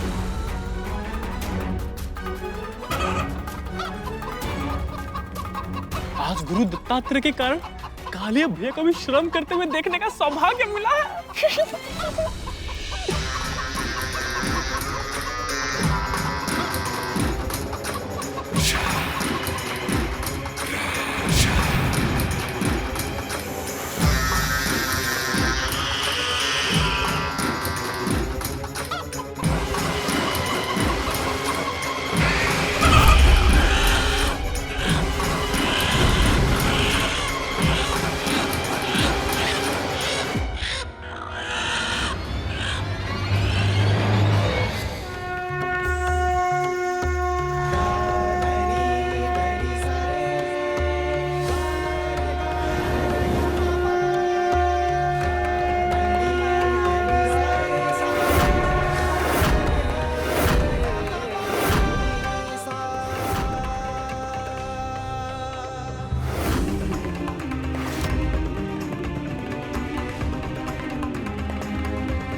हे परम ब्रह्म, हमारा प्रणाम स्वीकार करें। हम विश्व कल्याण के लिए समुद्र मंथन जैसा शुभ कार्य प्रारंभ करने जा रहे हैं। अपना आशीर्वाद हम पर बनाए रखिएगा ताकि इस कार्य को सफलतापूर्वक पूर्ण कर पाएं।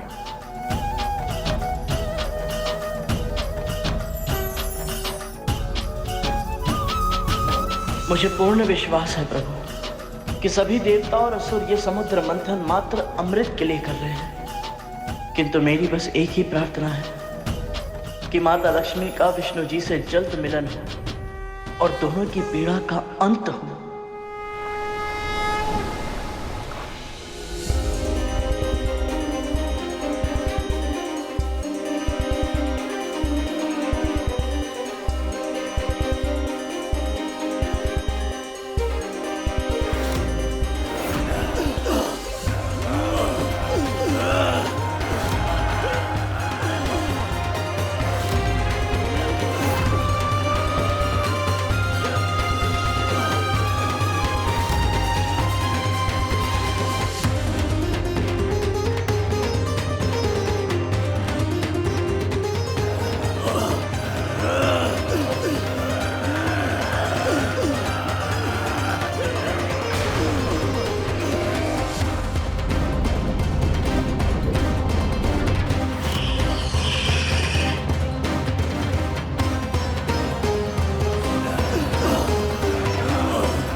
ये लोग ये मतनी हिला भी नहीं पा रहे हैं और वासुकी पर दबाव बढ़ता प्रतीत हो रहा है।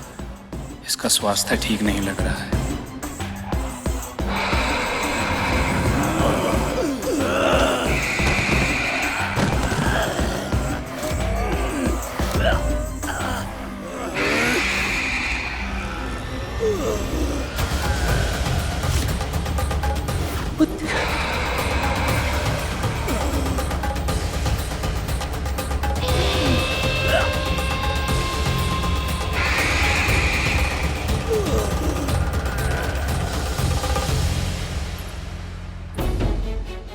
ये लीजिए छोटी माँ।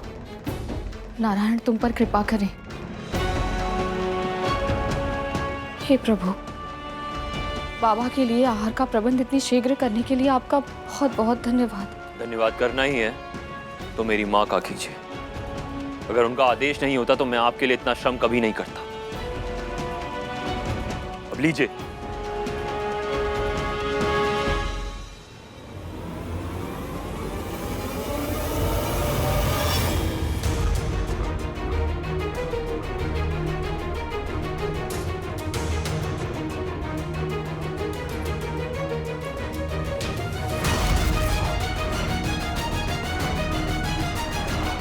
ना, बिल्कुल भी नहीं। सोचना भी नहीं कि मैं इसे तेरे लिए पकाऊंगी। मेरे पुत्र ने तेरे लिए इसका प्रबंध कर दिया, ये उपकार पर्याप्त है तेरे लिए। पकाना तो तुझे ही होगा इसे। महारानी मैं कैसे? ये समस्या तेरी है, मेरी नहीं। महारानी मेरी बात तो सुनिए। आप जानती हैं मैं शाकाहारी हूँ महारानी। महारानी मैं कैसे बनाऊंगी इसे?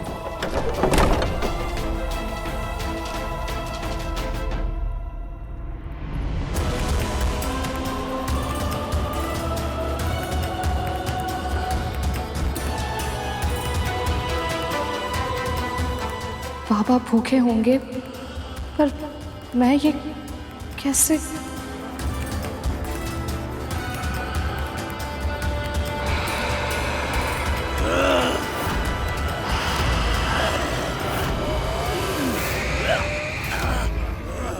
प्रभु विष्णु ने इस समस्या का समाधान मुझे दे दिया है कि देवताओं को ही वासुकी भैया के मुंह की ओर रहना चाहिए। मुझे यह स्वीकार नहीं।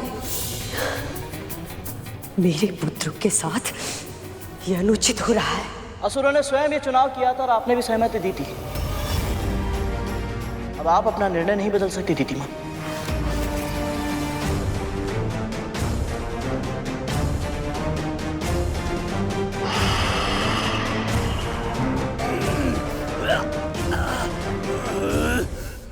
प्रभु, मैं आपसे प्रार्थना करती हूँ, दानवों को वासुकी का विष सहन करने की शक्ति दीजिए।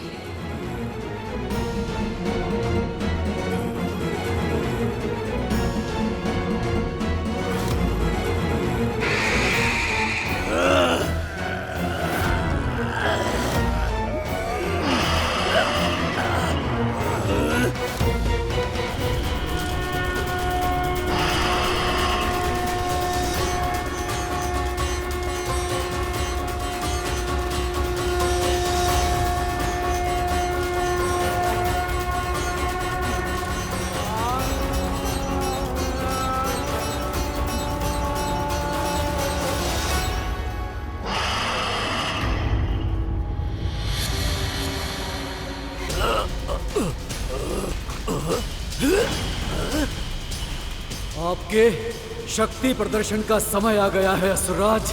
मंथन आरंभ कीजिए।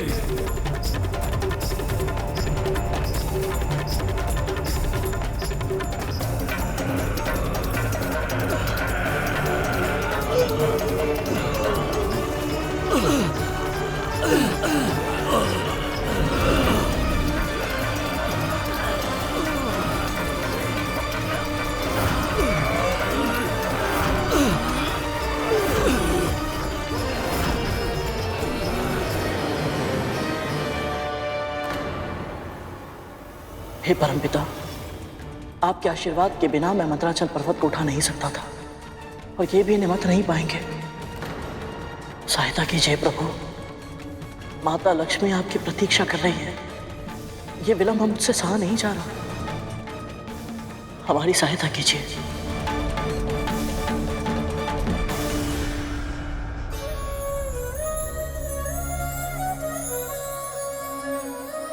लक्ष्मी से मिलने की आतुरता तो मेरे मन में भी है करुण।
प्रभु, मुझे हर एक देवता, हर एक दानव में आपकी छवि दिखाई दे रही है।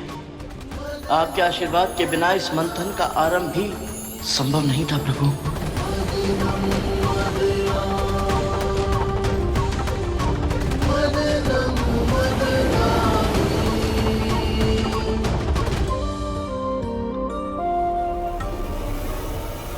हे परमपिता, हे महाविष्णु, हम सब में जागरूक चेतना का आदिनाथ हैं आप। इस अद्भुत रूप में दर्शन देने के लिए आपका बहुत बहुत आभार प्रभु। आपको बहुत बहुत प्रणाम। महारानी की सहायता के बिना कैसे पकाऊंगी ये सब? क्या करूं, कैसे करूं? ये कैसी परीक्षा है प्रभु? ये आपसे हो नहीं पाएगा, और इतना अच्छा शिकार यूं ही पड़े पड़े व्यर्थ हो जाए, ये हमसे देखा नहीं जाएगा। इसलिए जब तक ये बन नहीं जाता ना, पेट की भूख हमें भी तड़पाती रहेगी। पर ये तो उन बाबा के लिए है। पता है हमें, और ये भी पता है जब तक ये भोजन उन बाबा को नहीं मिल जाता, हम भी इसे नहीं खा सकते। इसलिए तो हम चाहते हैं कि ये शीघ्र बने। अब आप हमारा एक आदेश मानिए।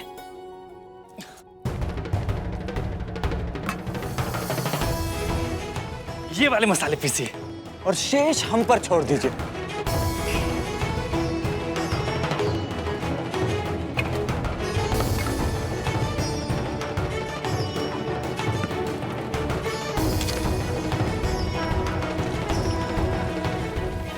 यदि ये दोनों स्वयं यहाँ आए हैं तो इनका बहुत बहुत धन्यवाद, और यदि इन्हें महारानी ने यहाँ भेजा है तो भी इनका बहुत बहुत आभार।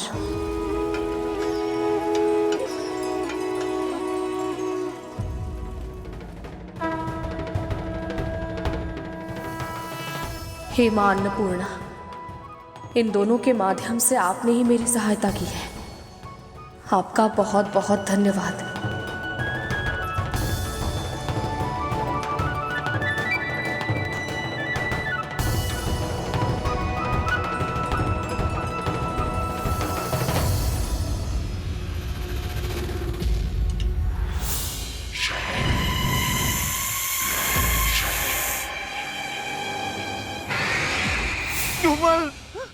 इसमें विष है।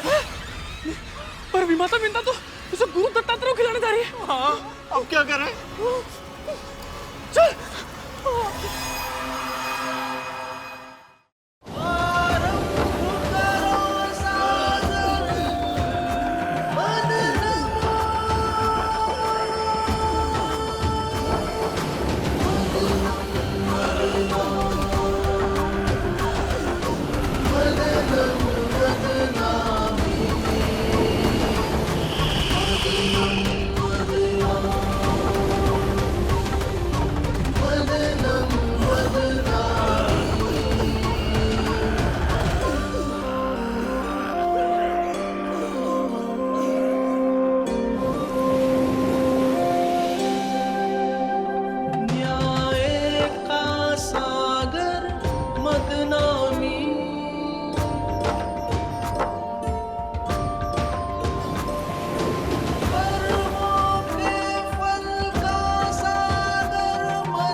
तुमने देखा कुछ?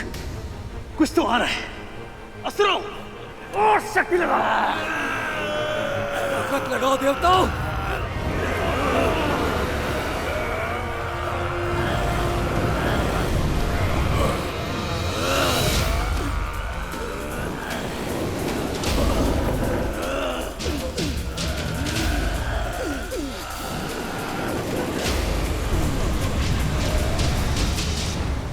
एक बार अमृत निकले तो सही, मेरे पुत्रों को ही लेना है वो। मेरे पुत्रों को धैर्य का प्रदर्शन करना होगा।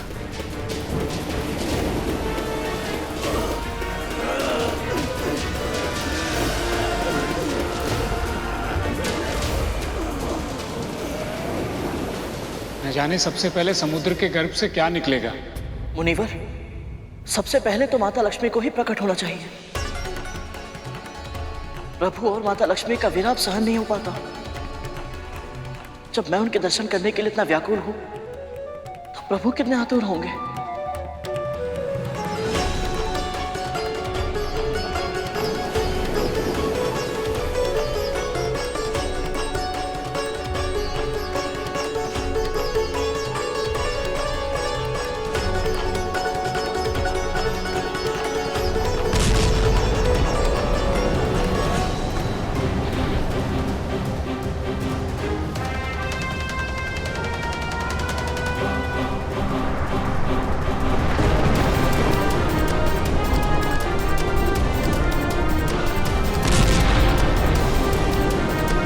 क्या है देवताओं?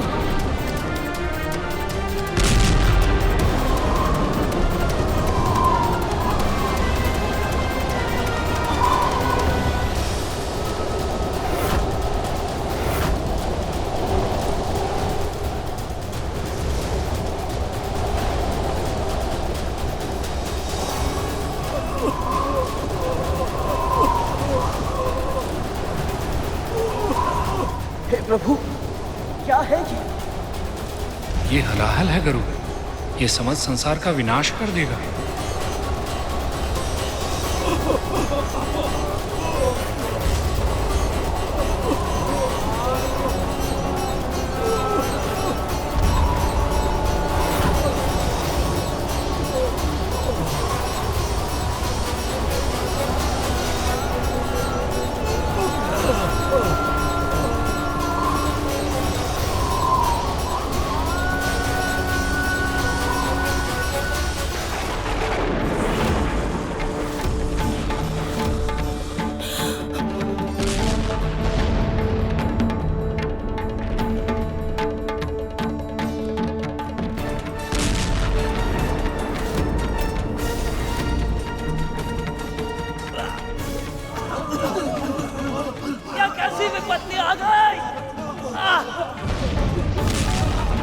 ये गोले तो हमारे त्वचा को जला रहे हैं।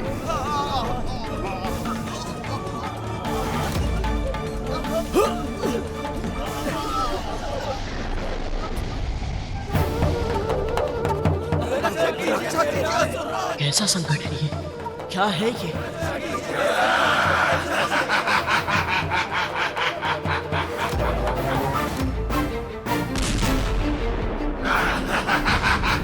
कौन हो सकता है इस विनाश का जनक? प्रभु सहायता कीजिए प्रभु।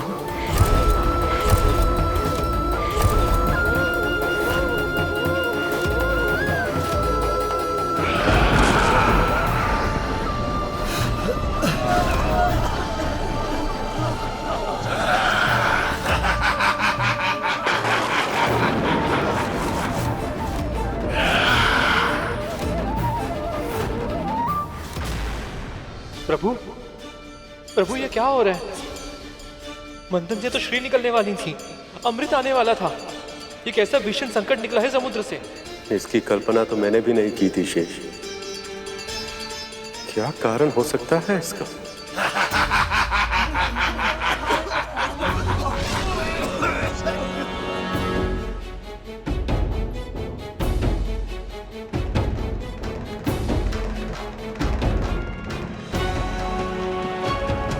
आप जाइए भी माता, बुढ़े को भोजन हम देंगे। नहीं नहीं राजकुमार, आप दोनों ने पहले ही इतना कुछ किया है। पर ये भोजन तो हमने पकाया ना, तो इसका श्रेय और आशीर्वाद तो हमें मिलना चाहिए ना। हाँ।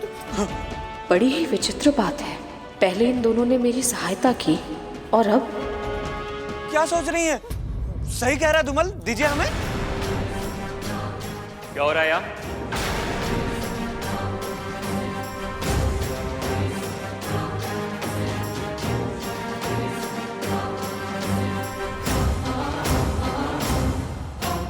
क्या हो रहा है यहाँ?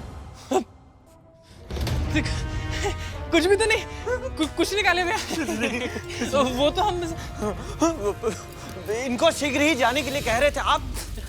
ये दोनों तो सदैव सत्य बोलते हैं, तो फिर आज झूठ क्यों? आप पूरा दिन यहाँ खड़े खड़े बिता देंगी? चले जाइए यहाँ से।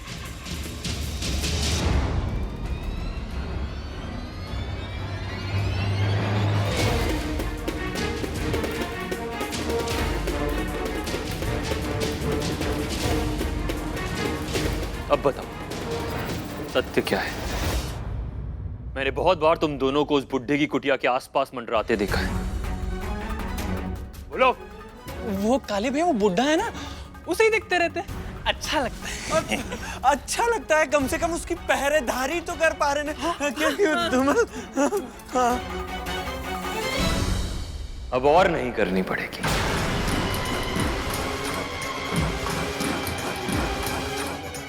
मैंने उस बुड्ढे की अंतिम यात्रा का प्रबंध कर दिया है।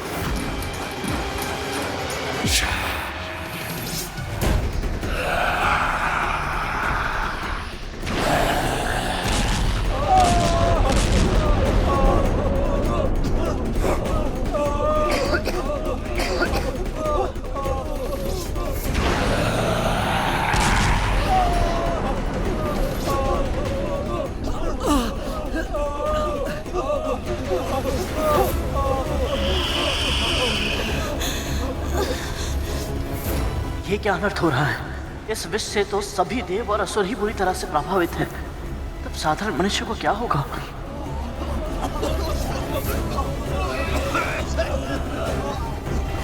हे प्रभु, क्या है ये?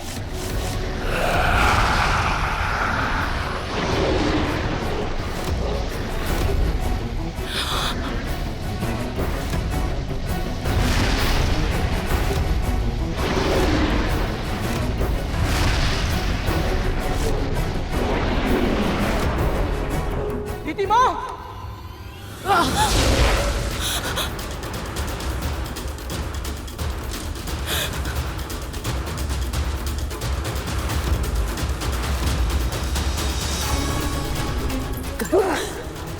गरुड़, तूने मेरे लिए अपने प्राण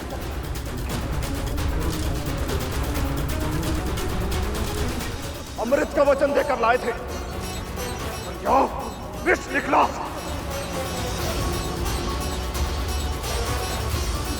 तुम देवता सदैव से पाखंडी थे और पाखंडी ही रहोगे। हमने कोई पाखंड नहीं किया है असुरराज। हम सब भी तो यहाँ आपकी तरह फंसे हुए हैं। भागो, भागो, जितना भाग सकते हो उतना भागो, परंतु मुझसे बचकर नहीं भाग पाओगे।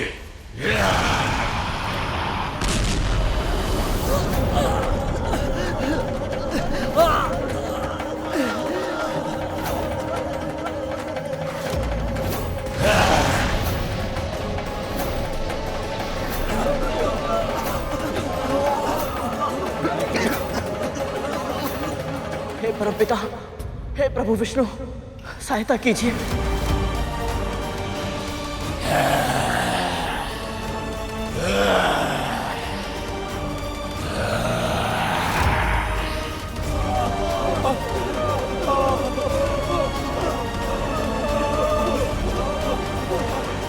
प्रभु, आप तो माँ लक्ष्मी के आगमन की आशा में थे ना, तो फिर ये कालकूट कैसे निकल आया? यदि इसके प्रभाव से देवता और दानव दोनों भी जीवित नहीं बचे, तो मंथन कैसे हो पाएगा? मैंने पहले ही कहा था शेष, समुद्र मंथन विचारों के मंथन की तरह।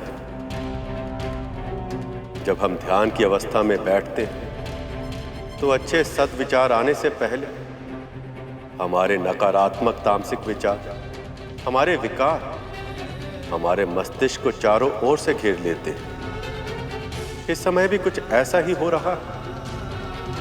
क्षीर सागर के गर्भ में बहुत कुछ छुपा है। अब आगे क्या सामने आएगा, ये ना तो मैं पहले से बता सकता हूं और ना ही रोक सकता हूं।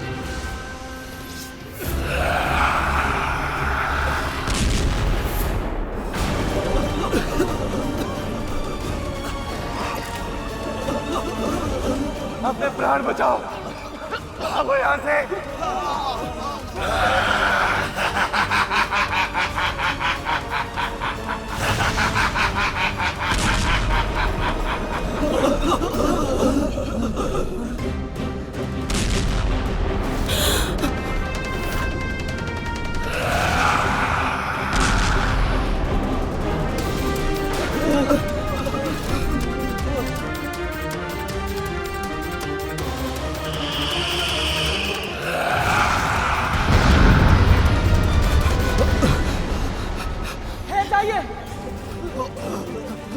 आप सब यहाँ से जाने के बारे में सोच भी कैसे सकते हैं? ये जो भी है, हमें इसका सामना करना ही होगा। पर कैसे? हे प्रभु, अब केवल आप ही हमारी रक्षा कर सकते हैं इस हलाहल से।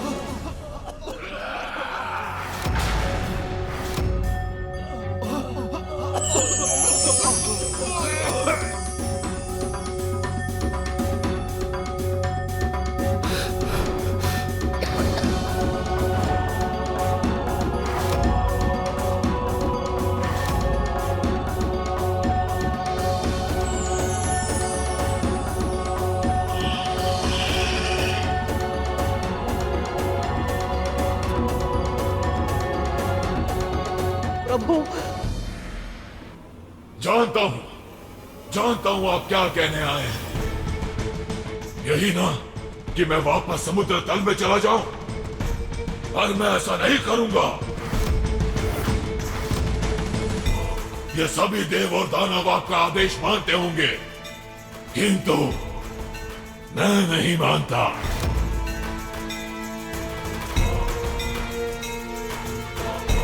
इस सृष्टि के आरंभ से हूं और अंत तक रहूंगा। मैं अजर हूं, अमर हूं।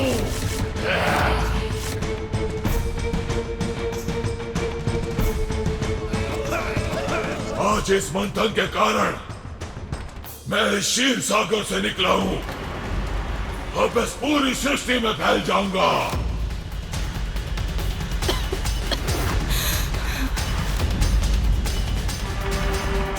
और जो भी मेरे मार्ग में आएगा, उसका मैं नाश कर दूंगा। मूर्ख मत बन। मैं तुझे चेतावनी देने आया हूं। यदि तू इसी क्षण क्षीर सागर में वापस नहीं लौटा, तो ये तेरे अंत का आरंभ होगा। मेरा अंत असंभव है विष्णु। यदि इस संसार को तुम मुझसे बचाना चाहते हो, तो किसी को मुझे अपने भीतर रोकना होगा। है किसी में इतना सामर्थ्य?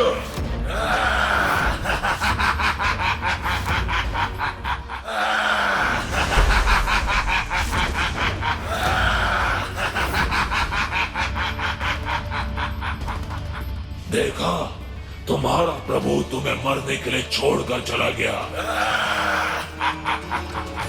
क्योंकि उसे भी पता है मुझे कोई भी नहीं रोक सकता। ये भगवान विष्णु भी मुसीबत के समय हमको छोड़कर चले गए। नहीं, मेरे प्रभु कभी ऐसा नहीं कर सकते। वो अपने भक्तों को पीड़ा में छोड़कर नहीं जा सकते।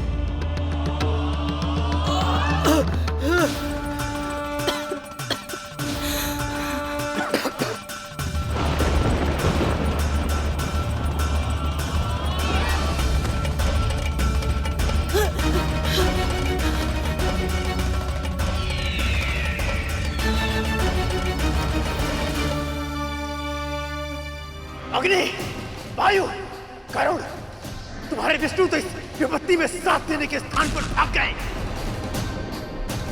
सत्य बताओ, यही तुम लोगों की योजना थी ना?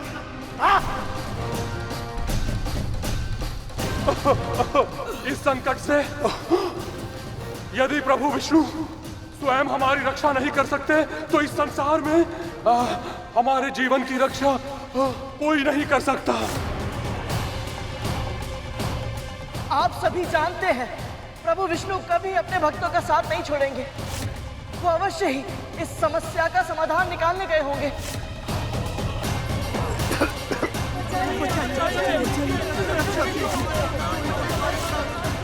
प्रभु ने कहा था कि जब संकट बढ़ता है तो कछुआ साधना करने के लिए खोल में चला जाता है। अवश्य ही प्रभु भी साधना करने के लिए गए होंगे।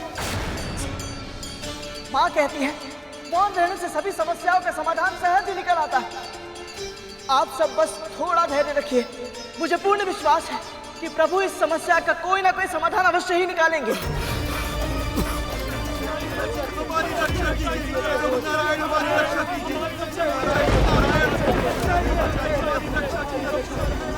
हे प्रभु, ये हलहल तो धरती तक पहुंच गया है।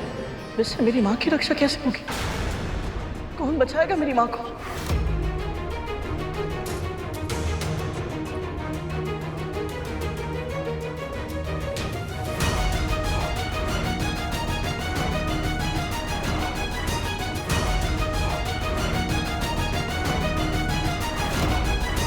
यदि इस कालकूट का अंत शीघ्र नहीं किया गया तो ये पूरी सृष्टि का विनाश कर देगा।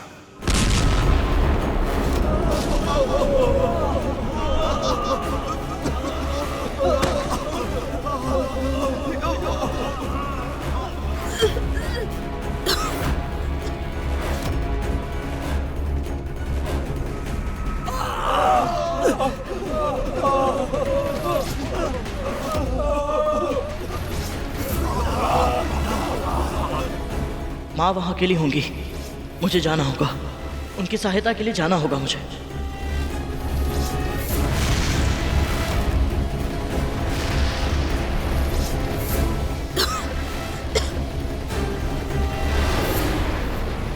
अदिति माँ!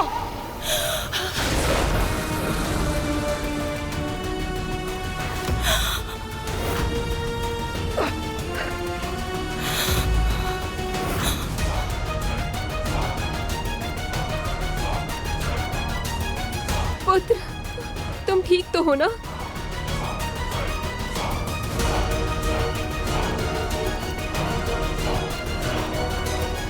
मैं स्वार्थी नहीं हो सकता। यहाँ इतने बड़े संकट के बीच अपनी दोनों विमाता और भाइयों को छोड़कर नहीं जा सकता मैं। हे प्रभु, परमपिता विष्णु, अपनी माँ के जीवन की रक्षा का भार मैं आपको सौंपता हूँ प्रभु। उनकी रक्षा कीजिएगा।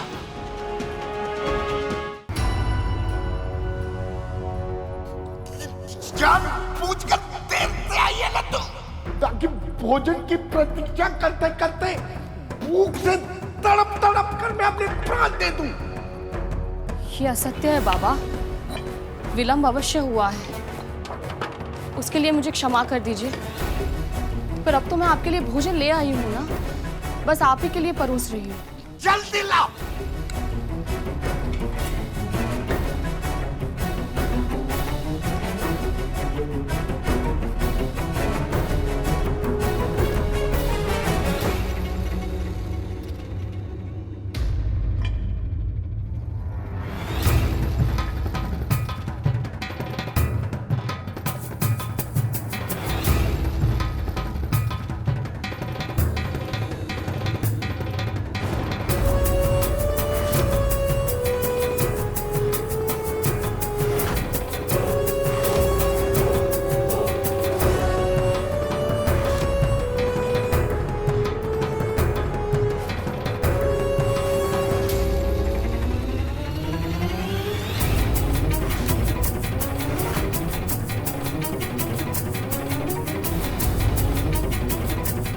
क्या हुआ बाबा? इसमें कोई कमी रह गई है क्या? भोजन में विष मिला है।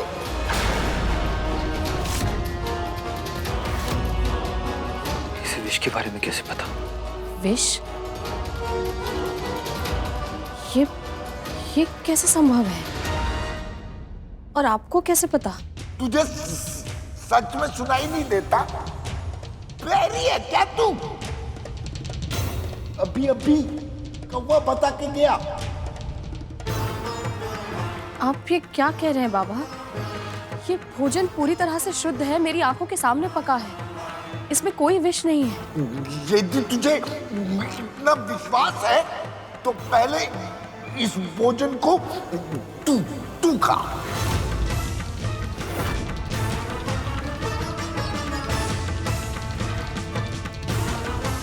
मैं?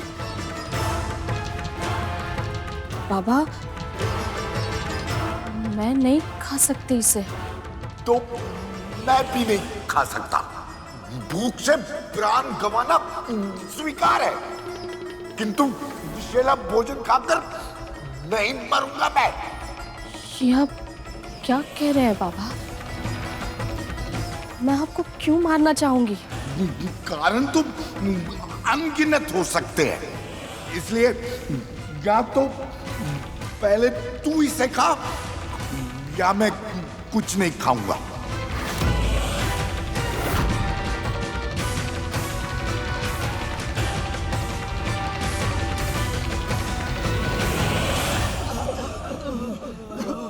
साहस मत हारिए, आप सब देवता हैं, कोई ना कोई उपाय अवश्य होगा ही। यदि होता तो अभी तक कर चुके होते गरुड़।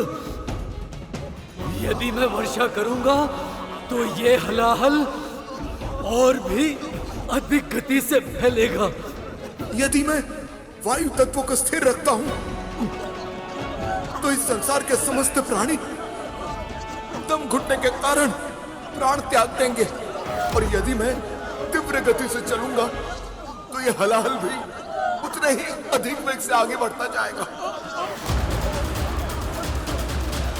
मेरी शक्ति भी इस हलाहल को नहीं रोक सकती, अपितु और बढ़ा देगी। क्या इस संसार में ऐसा कोई नहीं है जो इस अनंत हलाहल को नियंत्रण में कर सके? क्या सृष्टि को बचाने का कोई उपाय नहीं है?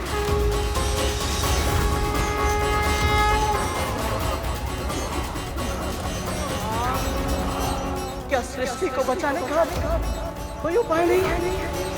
क्या इस संसार में ऐसा कोई नहीं है जो इस अनंत हलाहल को नियंत्रण में कर सके?